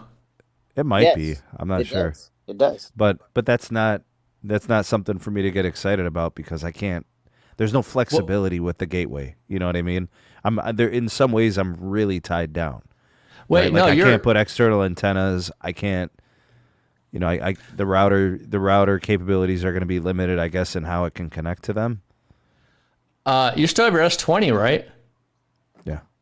So that your S20 has Wi-Fi 6 It does. on it. Yeah. So you should see a Wi-Fi. It should say Wi-Fi then to the number 6. Little 6. Yeah. Does it say that? Mm-hmm. Yeah. Then you're good to go. You're on Wi-Fi 6. Yeah, but I'm not seeing the benefit at 130 megabits per second. Is what I'm trying to tell you. Right. Well. Did you connect? Can you connect like a hardwired LAN to your router? Hey Moose. I just wanted to let you know, Carlos is 10 steps ahead of you on the Wi-Fi 6E. All right. Love that, dog. I love that. Thanks. Appreciate it. What speeds were you getting if you connect it via hardwire? Do you know? No. Have you done that? No, not yet. Just connect a laptop up to it via network cable and see what your speeds are compared to your Wi-Fi 6. I'm kind of curious to know if you let me know. Think it should be pretty close to the same. It should be, yes. Yeah. Okay. Like give or take a few megabits. Yeah. Should be. Yeah. Yeah. Let me know. Hey Nicholas, good to see you, man. Oh, we should mention Luna's this got too. 198 by 100. God, man. Yeah. Got it. Must have AT&T in Detroit. Sneed, we should also mention the upcoming projects that you have going on, the the streaming testing, dog. Oh, man. All right, guys. I started a live stream this morning on my way to work. And I went to play it back. It never started. Well, it started like it said broadcast not available. I did it again and it failed again. And I've come to the conclusion you cannot live stream on the Magenta plan. You just can't. You have to get the add-on, whatever it is. What is it? Plus, Magenta Plus. If you have a T-Mobile One, maybe. Magenta Plus, maybe. I cannot, not Periscope, not YouTube. You cannot live stream on Magenta. I'm turning off my video cam right now. Yeah, I'm literally just letting you guys know I was not able to do it. So I'm gonna try T-Mobile One next. I'm gonna try the Plus add-on, and I'm gonna do the same thing. I'm gonna try, but I can say conclusively, I tried really hard. It will not do it. I tried Sunday. You guys were witness. I tried to do it. It wouldn't. But is it always in the same area where you're trying to do it, or can you try to no, different? I tried. You remember I was on the freeway. I was on 71. That's right. I was everywhere. Yeah. I was on Pearl Road. I was on Route 42. I was on 237. I tried everybody. Yo, Sneed, man, why don't you live stream on T-Mobile, bro? Yo, Sneed, come on, bro.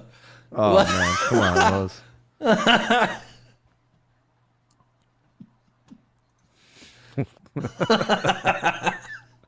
You got those pictures coming up. So I can't live stream on Magenta. So I'm going to try. Carlos, we're going to try to figure out the situation with the T-Mobile One. I'm going to try it. Yeah. I'll get back to you guys. I'll let you know what I find. You guys know on Periscope, I'll live stream. I'll try it. It's tough.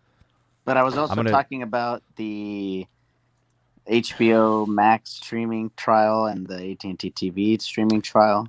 Okay, let me give you guys a little bit of my impression so far. Yeah. HBO Max is tremendous. AT&T TV is tremendous. On cellular networks, they're very good. I've tested it with Verizon and AT&T. I have not tested it with T-Mobile yet. I don't know what to tell you, but I just don't think it's going to be great because I have the Magenta. I'll try the T-Mobile One. I'll get back to you. The Android app for AT&T TV and HBO Max is bad. Really bad. It's clunky. It's not clear. And there's a big black bar on half of the, like on the left side of the app. So it's like a 1-inch black bar on the left, and then it's a 1/2-inch black bar on the right. It's asymmetrical. Oh, damn. So the app is just not good for Android. The first time I did it on the Pixel. Uh-huh. And then I tried it on my Moto. I was like, all right, it's an Android thing. It's not a Pixel thing. And then when I had it on the iPhone, it's good. It's butter. So yeah, if you're gonna go cellular streaming, your phone, the Verizon and the AT&T are confirmed to be excellent, especially the AT&T. You get tons of throughput, so it's great. But the app on Android is trash. Just horrible. That HBO Max is so bad on Android. I almost advise you to just use a computer, your home TV, stream it that way. It's not enjoyable on Android. It's so poorly optimized. Yeah. I want to say I blame the developers, but this is a reoccurring theme with Android. Uh-huh. The apps are not good. They have a high fail rate. I mean, I would say that the Google Pixel is your best chance at getting apps to work well, but it's no guarantee, and that's proof of it. But the app's been great, dude. The selection of shows, my wife's digging it, dude. She loves AT&T TV. I caught her watching the HBO Max the other day. I launched a couple of movies. It was great. Hey, yo, Sneed. So do you want full HD throttle, full HD access on T-Mobile? I just want to try to stream to see if it makes a difference. I just want to test it because Hold on. I got you. Get to. Okay. Hey, little Jimmy, you better draw on the map CLE. Better fill it in with pink. See, look, he's on the avatar right here. He's filling it in for you, bro. Nice, Los. Nice. Little Jimmy got you, bro. I like HBO Max. I do. I think I like HBO Max better than I like AT&T TV. The app interface, the color scheme, it flows pretty smooth. It's like butter. Yeah, the app, the HBO app on my TV as well, my 4K TV is really, really good. It's right up there along with Apple TV, in my opinion. Yeah, I think my next phone is going to be a second iPhone. Uh-oh. Yeah, I don't blame you. There's no reason to get the S21. There's no reason to get the S21 anymore, knowing what I know now about the networking. So, I guess we'll get it just to test for the LTE upgrades. Hold on. Maybe the modems will be better. Like maybe the antenna's better, the antenna array than the S20. Maybe. So, maybe the range is better. Maybe the edge. The edge sites. The edge of the site is not as pronounced. In some of these areas where I have trouble streaming or whatever. So Yeah, the inside on the iPhone. What was the next Ace? 14, right? Yep. That's the next one. So it's gonna have the A14 chip and the next one, the 15. Whatever it is, yeah, the 15. It's gonna have that. And the X60 modem with a an optimized antenna array. I already got the lowdown on that because I'm seeing some internal stuff. Starting to breathe heavy, getting excited over there. Well, it's good. No, I mean it's good. I like it. I do. I'm not gonna lie. This is great for iPhone customer base. Like I said, A15, X60, improved antenna array, which I can talk a little bit about. It's going to be larger, and the actual uplink is going to be better. Right, Scott. So I'm a CLE native, my brother. I know exactly where that is, and 358 by 48 sounds to me like that is a location that I've tested. That's one of T-Mobile's N41 sites. I think I've tested this site. You guys remember that one? You remember that one time I went over there and tested those sites over by Union? Yeah, I've tested that site. It's there's one that's right by the freeway, and there's another one that's on the other side of the freeway. It's rooftop site. One's a monopole and one's a rooftop. Hey Scott, just stay there, buddy, and don't move. You'll be fine. Oh man. Oh man. Then we got Luna. She owns AT&T. You guys didn't know that though. Yep. Oh damn. Yep. She's been running it. That's right. New boss. Oh, she's got the A71. That seems to be a nice value buy for people, man. They've really liked that phone this year. Yeah. The people that bought that A71 have enjoyed it. Because the people who bought the flagship likely felt like they spent too much money. They spent the $1,000 and were disappointed. The FE was a real good phone. It's still a good phone. But you had to wait for that. You all right? You had to wait till the Q3? Mm-hmm. Yeah. Still a good phone. Yeah. Well, can't go wrong with it. I know Ray was tweeting that he loves it. Yeah. Bro, you live on Eastern... Bro, I used to work on 93rd and Kinsman. There's a fueling station there, bro. I worked there in college. That is crazy, bro. Man. I remember. Yeah, dude. I used to work out there on East 93rd and Kinsman.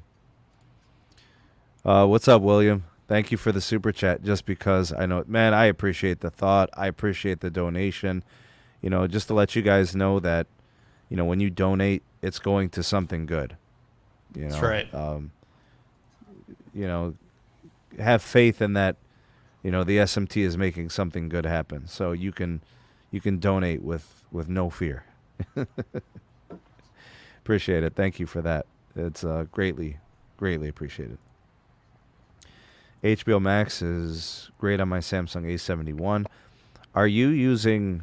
Okay, so when you're using the app, obviously, do you see the 1-inch black bar on the left and then the 1/2-inch black bar on the right?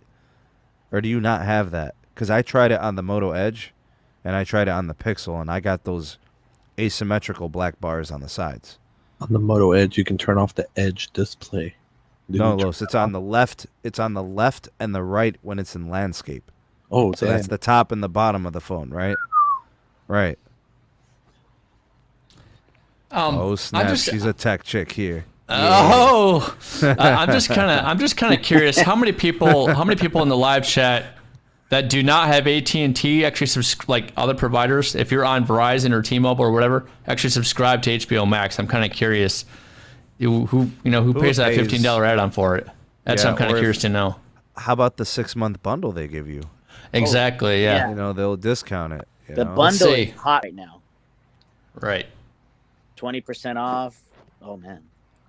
Luna, I will promote your YouTube channel if you do something tech related. I got you. You've been a supporter of the channel. I will help you promote it. Most definitely. Hey, I looked for it, bro. I couldn't find it. When are they going to start offering HBO Max to business customers? That's a good question. You know, we found out that HBO Max is trial basis on cricket, right? You showed off the. Yeah, I showed it yesterday. They're giving it for cricket too, bro. It's wild. Like hotcakes, man. Wait, Los, are you talking about AT&T Business? Yes. Yep. So wait, what do you? Correct me if I'm wrong, but what do you? Are you saying that like for example, an AT&T Business Elite doesn't have HBO Max on it? No. Yes, it does. I'm using it. Really, our lines do? Yeah, I'm using mine. I've been using mine since it came out. Since I had the account. No. Check it out, Carlos. Check it out. That's how I have it. Yeah, The no, plot- I'm dead serious, bro. The plot thickens. Carlos has.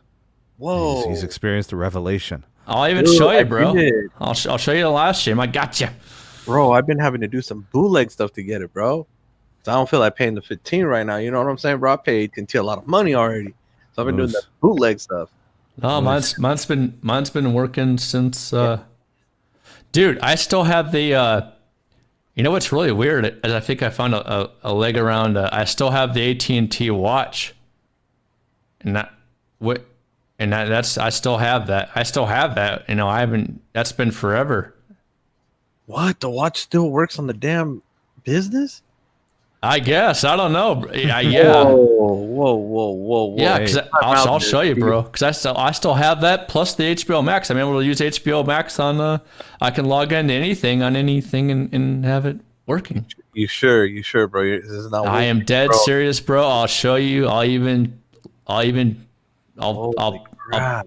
start up a Twitter stream, bro, and I'll show you right then and there. Bro, because you know me, bro. I ain't no fan of no Knicks, bro. I'm not selling wolf tickets. I'm selling AT&T. I mean, I shouldn't say that. I'm selling tickets. He's selling the tickets. I'll show you, bro. Yeah, I got AT&T watch and HBO Max on everything. But this is big. This is huge, bro. This is nice. There's a lot of business customers that don't know that they got access to this, bro. Wow. Sebby. Yeah. Don't do that, Sebby. Don't what be is it, selling Caleb? wolf Because tickets. your AT&T business login allows you to. I use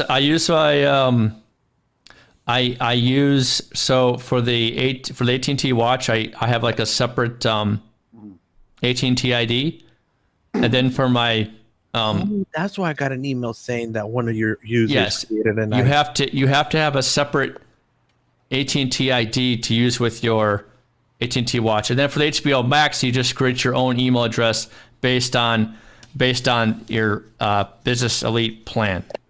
Okay. This is huge, bro. how Moose would say this is critical, bro. This is a critical update. It's been working for like since I've had it, since I was 60 to hook up. Yeah. I've been HBOing myself every night. Every night I've been doing it. Every night, boys. Every morning. Every morning, every night. Yeah. Hey, yo, Sneed, you knew about this too? Bro, we've been holding out, dog. Bro, We've been holding out. y'all fools been holding out on me, bro. What the hell, man? Wolf That's tickets, messed up, dog. bro. Wolf tickets. No, Y'all been selling wool tickets to me, bro. That's messed up. we'll do it after the show, bro. I'll show you. I got you, Los. Actually, everybody wants to join. I'll show you. This quarter, Michael. This quarter, I think the Bluegrass Network becomes native Verizon coverage. I think that deal's a wrap because it should have been finalized already. So, yeah, that's a wrap. Beginning of Q2.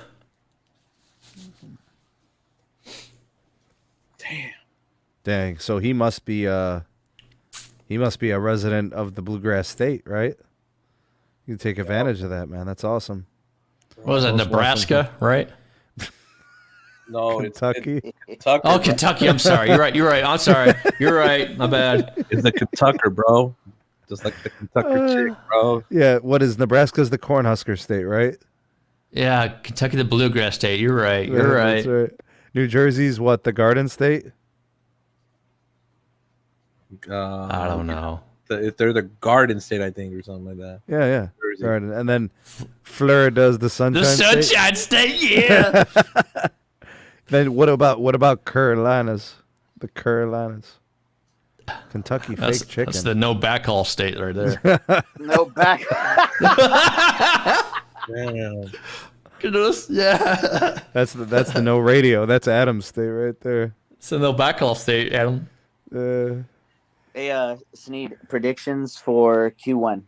Should we do them now or should we do them after No, T-Mobile's? let's go ahead. No, let's go ahead and do the predictions. We know the Okay. T-Mobile numbers. I think we're good. Go ahead then. I think AT&T for quarter one is going to be a 550. 550 net adds. Who is? I AT&T? don't- AT&T plus 550. Verizon, I think, is going to be a plus 189, 209.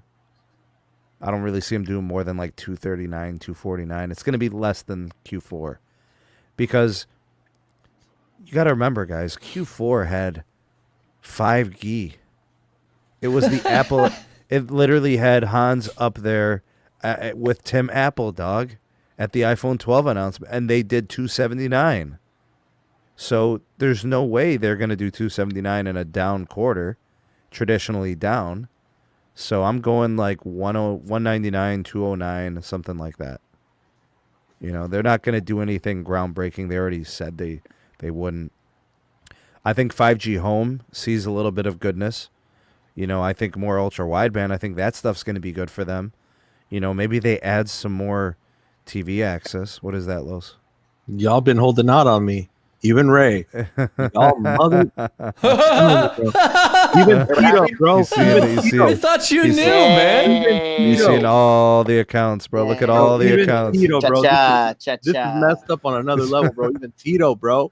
I thought we were Hanai brothers, bro. What the hell, man? Used to be my homie. Now you act like you don't know me. Damn, I thought you knew. Damn, no. I Don't really worry. did. I swear to you. We got you, buddy. I'm All so- good. Yo, Los, I've never caught you slipping. You just got caught, bro. Bro, I slipped hard on this one. Holy Yeah. crap. Yeah, I never you got tried, bro. played.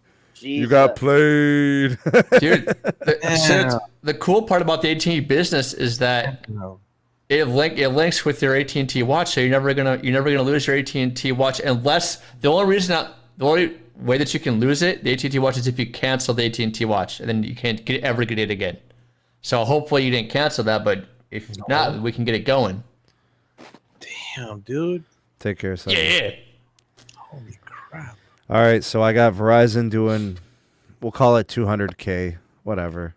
Let's go AT&T with a 550 type joint. With T-Mobile, let's go 25 million additions. Let's just, who cares? Everybody gets 17 free lines. So let's just go 25 million net adds. Cake. ARPU goes down to minus $19. They're paying you to pee on the service. Right. I don't know. Like, let's just call it $1 million for T-Mobile, whatever. I don't know, man. The biggest reason why I'm kind of thinking conservative is because, you know, it's all dependent on the stimulus that's coming out, right? iPhone's still selling. It is, but Yeah. there's only so many customers that are eligible without a stimulus. You know, $1,400 is a lot of money. That you can easily get 2-3 iPhone 12s. Actually, if it's just taxes, you can get the whole family. No. So, I'm gonna say about 400,000 AT&T. That's conservative. That is conservative. Why are you giving me that face? Bro, like, read this statement. What? Fix your Wi-Fi. Man, we got gigabyte connections here, buddy. I know what you're talking about. Jesus, what the hell are you talking about? What are you talking about? Jesus. He's probably talking about a carrier or I something. don't think it's his Wi-Fi. His own Wi-Fi. Can you Bro, explain? like, my name is You know- Steve Mobile Tech, and I'm independent. I don't really. Contrary to doesn't what they say on the T-Mobile Reddit, I don't work for Verizon or AT&T. I was joking about that. He doesn't have Wi-Fi 6. That's his issue. Yeah, I don't. Does anybody know what's going on right now with this comment? Oh, I don't On know, the bro. Zoom? What Zoom? We're not even on Zoom, homie. Bro, I just checked. Sneed, I think that's one of your students. Jesus. From earlier today, bro. Yeah. Pissed him off AT&T. Bro, listen, we on StreamYard, and we about to take your mom to Yard House, dog. That's what we're about to do. I told you. You're gonna get her that. What, bro? Are you gonna get her the? Let's see, Yard House. Are you gonna get her the ribeye, or are you just gonna get the kids meal? Bro, So we're gonna listen, man. We're gonna get the Choco Taco, and that's it. Oh, That's man. all we're doing. The Choco Taco. Oh. Wow, that's cheap. Oh. Oh. Listen, I'm gonna get a dinner box, and we're gonna split it, but she's gonna put cheese on it. You know. Oh man. Oh, man. So, T-Mobile, I have them at 500,000 minimum. AT&T at 350, and Verizon at 150. I cannot make any predictions due to my contract. Sorry. You Sorry. heard the man. You heard the man, bro. You heard the man. Oh. Well, T-Mobile at least 500 because you already know they're gonna. A lot of free lines, a lot of. Why you guys only giving them 500 though, man? That's messed up. They're At the least. They're the millionaire company, man. Yeah, we're talking about real ads, bro. We're not talking about free lines and. Yeah, but they don't report real ads. They just say ads. So you gotta like how many ads? 700. Then. I say AT&T can hit a mill. I'm thinking they can. Carlos, it's January, dog. February and March. Think Yeah, about the time of the year. The S21 is real aggressive. They're giving it away. Mm-hmm. Don't nobody want it, dog. They're doing just like Verizon, buy one get one. Very Nobody aggressive. wants it. Nobody wants it. Actually, no, I'm sorry. AT&T's you get them all free if you get the S21. All right, I'll take one of those. Yeah, but that's under 30-month installments, bro. You know how they do it. They do the dad and then they do the creds, bro. You already know how they do it, bro. Mm-hmm. Hey, but guess what we got as business customers, though? Mm-hmm. We got that 2-year contract, so that means we only pay $149, baby. Yeah. Yeah. Woo. $149, and it's ours. Damn, Dan is saying that they're cutting lines off to pay bills, to pay the credit card, man. Damn. They're canceling the free lines, bro, because they got to pay taxes on them. What? I thought tax was included. Don't you have to pay taxes on free lines? No, that's the one thing I can actually give it to them, bro. Maybe That's on free. Essentials. Yeah, maybe if you're on Essentials, bro. But if you're on Magenta or Magenta Plus, that has the damn or T-Mobile One. Yeah, bro. Even if you're on an older Simple Choice plan, if it's the North America Simple Choice version, I think it was version 10, because they revised it like 10 times, then that one included taxes too. Dan says you pay taxes on free lines. No. So Yeah, you do, because what it is, you have to pay the taxes and the service was fees right. based on local and state. Steve was right. What? Carlos was wrong. No way. Man, bro, I swear to God, if they turn for that free line, I'll tell them, bitch, charge me that line. At least the taxes will be included. I don't want to give Uncle Sam none. I'd rather give it to the company. Bro, look, man. Scott, T-Mobile home internet is the ultimate, man. It is the ultimate. It has saved me from garbage can residue Cox Communications, dog. The garbage can resin network. You know what I'm saying? T-Mobile home internet for the win, dog. Just don't move, Scott. Just stay still in your area and get the T-Mobile home internet, bro, and you'll be fine. Yeah. Just don't That's right. hook it up to an external router either. You get a CPU overload.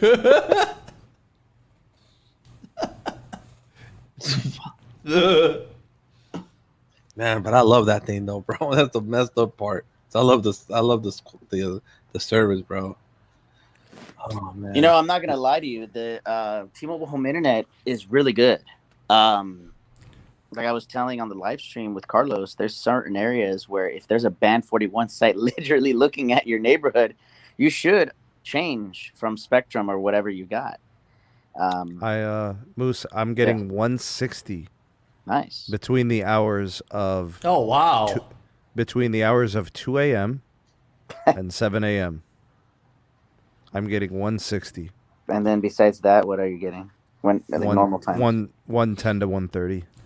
Yeah, remember how I told you that's going to improve eventually. Give it a year Right or in two, the but you're going to channels. see not just And that. You're going to have 41. more carriers. You're going to see speeds of about 3 to 500 megabytes there, sir. Yeah, I do need a better ping. I need a sector facing my house. That's what I need. And I think we're good. Unless I can go and put the gateway up in a tree, just run an extension cord, Bro, Cord. if I want to enjoy the cake with that home internet, I Bro, literally stop saying cake 3 times, bro. I'm thinking about something else when you say it. It sounds like something else. It sounds that so song. racist. It's that one It's a song. bro. It's a a song. song. Bro, Greg, when he goes, "At the pound cake." He says cake, it 4 cake, times, bro. He doesn't say There you go. cake. Yeah. He says cake. Okay, Yeah. we'll say the 4th cake. I was trying to be quick with it, bro, but we'll say the 4th cake, Y'all clown cakes. bro. But Hey, can I we don't do a know. Periscope after this and go with the cake, bro? yeah, bro. Dude. But I can only use my T-Mobile home internet between 5:30 a.m. and 7 a.m. That's it, bro.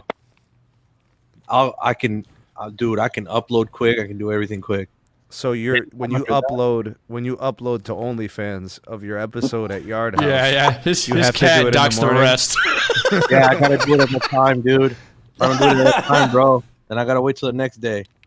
Then I'm gonna be 1 episode behind. Yo, Joey, you might have to find the right spot in the house, bro. If you can't stay locked down to N41, you got to get that sucker high, and you got to get that sucker near the window. Yeah, near the window and make sure RSRP as low as you can get. Hey, Hey, Kimberly, what's going on?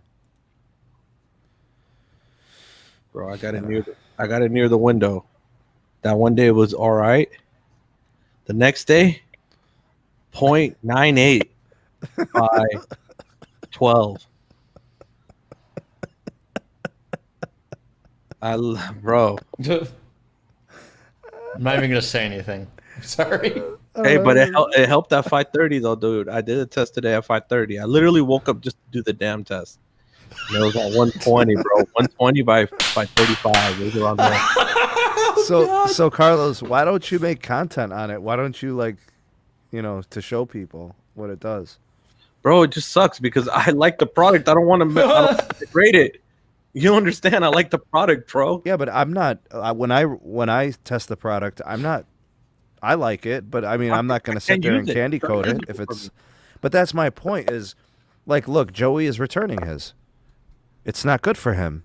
It's like to say that it's market dependent is an understatement. It's tower dependent, like home cell tower dependent. Like even in a way, like none of the towers in the area matter except that one because you're not handing off. Right? The only time it's ever going to matter what's going on around you is if other towers go down and then you have network strain. Really? Right. It's based on that. It's actually based on the serving cell. So for example, even the Sprint Magic boxes, they have a serving cell. So it's like when that's connected to like a UER or a tower, it goes by serving cell ID. So I found out why is the reason I've been having so many issues. I actually found out. And it started, remember how I told you it started when the 5G started? You want to know why it started then? Because that's when they built another tower site near my house. And they're interfering. I'm stuck in the middle of 2 damn towers. So that's why the whole street's bad. That's why it's bad as hell. Oh, man. It came live 2 days after 5G got deployed. For That's T-Mobile. hashtag density done wrong. Yeah, because I've been seeing this tower, dude. And I'm like, what the hell, bro? I finally went up to it, bro, and I saw something for it, and it's see which PCI that's polling, and then just go to the tower, whichever tower that PCI is polling, then you'll know. It's for the one that I connect to at my house. That's why I switched between 426, which is gamma on the new tower, and then I'm pulling 405 beta on the old tower. That's why sometimes that's why sometimes you see I'll be on 405 PCI N71, but 426 PCI on band 66 connected to 2 different towers. Dang. It's messed up, right? Let me look into that. I'll see about the PCIs. I can actually tell you which towers they are. Let me ask you this: so, if you were getting 700, 800 a gig on the home internet, would you be happy? Would you be happy? $50, bro. It's $50, bro. If it can get me my 100 by 20, I'm happy. 100 by 20. I'm getting close to that. I'm at 12 on the uplink. But I need it consistent though, bro. Not it starts diving under 100. It needs to stay minimum at 100. Because I need my latency down a bit too. I'd like to get my ping down under 20 milliseconds. The ping is no problem for me. Yeah, but it's tough to game. Like any type of gaming, you really got to get under 20. Yeah. To be competitive, with online gameplay. So I'd like to see my latency drop down below 20. I'd like to see the uplink get up to 20. 40 would be sweet. Then I would feel pretty confident about all the live streaming and stuff. And the downlink, whatever comes with it. If we're at 100 now, I expect it to be 200-300 later. So,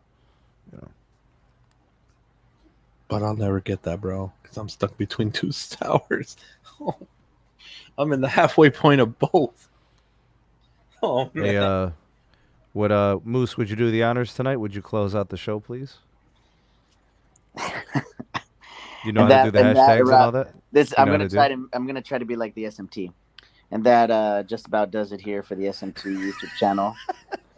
Thank you so much for joining us for tonight. Share, like, comment, subscribe.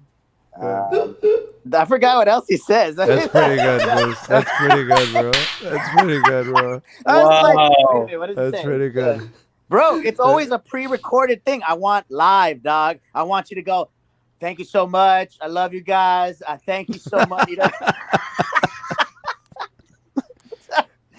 Bro, it's like you're becoming like the what's his name? John Prosser, where he literally records the advertisement part, right? It's like, here's an ad for you guys. I'm like, what the fuck is an ad? I'm like, what? And then he's like, oh, did you know that we all use VPNs? It's like that. It's like, thank you so much. Bro, no, he says it not like this. Now, kids, it's time to pay the bills. Yeah, it's ridiculous, but it's all good. It's basically, just like when the news reporter goes live, they say, this is Tucker Carlson, reporting from blah blah blah, and I'm like, what the hell's going on? All right, dude. All right, all right. I'll do it. I was gonna ask Carlos next, but screw it, I'll do it. All right. Thank you all for tuning in to this edition of the podcast. I appreciate you all very much for being here. The SMT Nation is the best nation. Please give this video a like. Share it to your socials, Instagram, Twitter, Facebook. You can share it to Reddit if you like, just not the T-Mobile subreddit. Other than that, go ahead and let it ride. Please do check out some of the links in the description box. Links to the SMT Patreon page, the Twitter handle @SneedTech. We also have the audio-only version of the podcast linked there as well. There are ways you can contact me by email. We have a Discord, different ways to get extra access to the SMT communities on Periscope Live and Twitter. Hashtag 2LiveCrew if you watch this in the live. Hashtag Replay Gang if you watch this on DVR. Hashtag Ravioli Gang if you're watching this while you're eating dinner or hungry. And then hashtag Mod Squad to all my big blue wrenches out there holding it down for me. You guys are the best. How'd I do? Always the best, G. And a big shout out to everybody who donated. I know I had a few, so I don't know how far I can go back. There was a pretty recent one. Crap, it doesn't go back that far. There was one from Carlos. Thank you, Los. Yeah. There was one from Rubes. Rubes coming on and is a big supporter of the channel. We appreciate you, big dog. And I think, there was one more, man. God. And I feel bad because, the donations have been hard to come by. There haven't been many, so I appreciate it very much. Thank you guys. And big shout out to Ron for his recent PayPal donation. And big shout out to all the new patron supporters. Right? I am going to continue to make content. Typically, I do 2 or 3 exclusive videos each week. Couple early access. We've got a live stream this weekend. We're probably going to do some speed testing on there as well. More coverage from the T-Mobile home internet. Be on the lookout for that. I am going to do a couple of pieces this week. One is on Verizon. Some stuff about the direction of their business. I think another one I'll do will be AT&T. The next up earnings report is going to be T-Mobile. We're expecting that first or second week of February. I think it's the February end of week 6th. 1. Okay, so the 6th. I knew it was the 6th or the 7th or something. So that's next. So we'll watch, I don't know, Eugene will probably live stream from his basement or something, or yard house. Who knows? We'll see what happens. Shout out to Lavendi, the best. The bestest is better than the restest is. That's right. Oh, William. Yeah, thanks, William. Appreciate you, man. Very nice of you. Sebby, thanks for your support as well. Thank you. You guys ready? We're done? We good? Thanks for being on. Appreciate you, Moose. Carlos. Cake. Thank you. Zero cool. That's right. Got the clown cake, bro. You wanted to throw something in there real quick, Moose? it's too much copyright, dog. All right. Hashtag cha-cha. Hashtag cake. And we out this piece. Peace. Peace.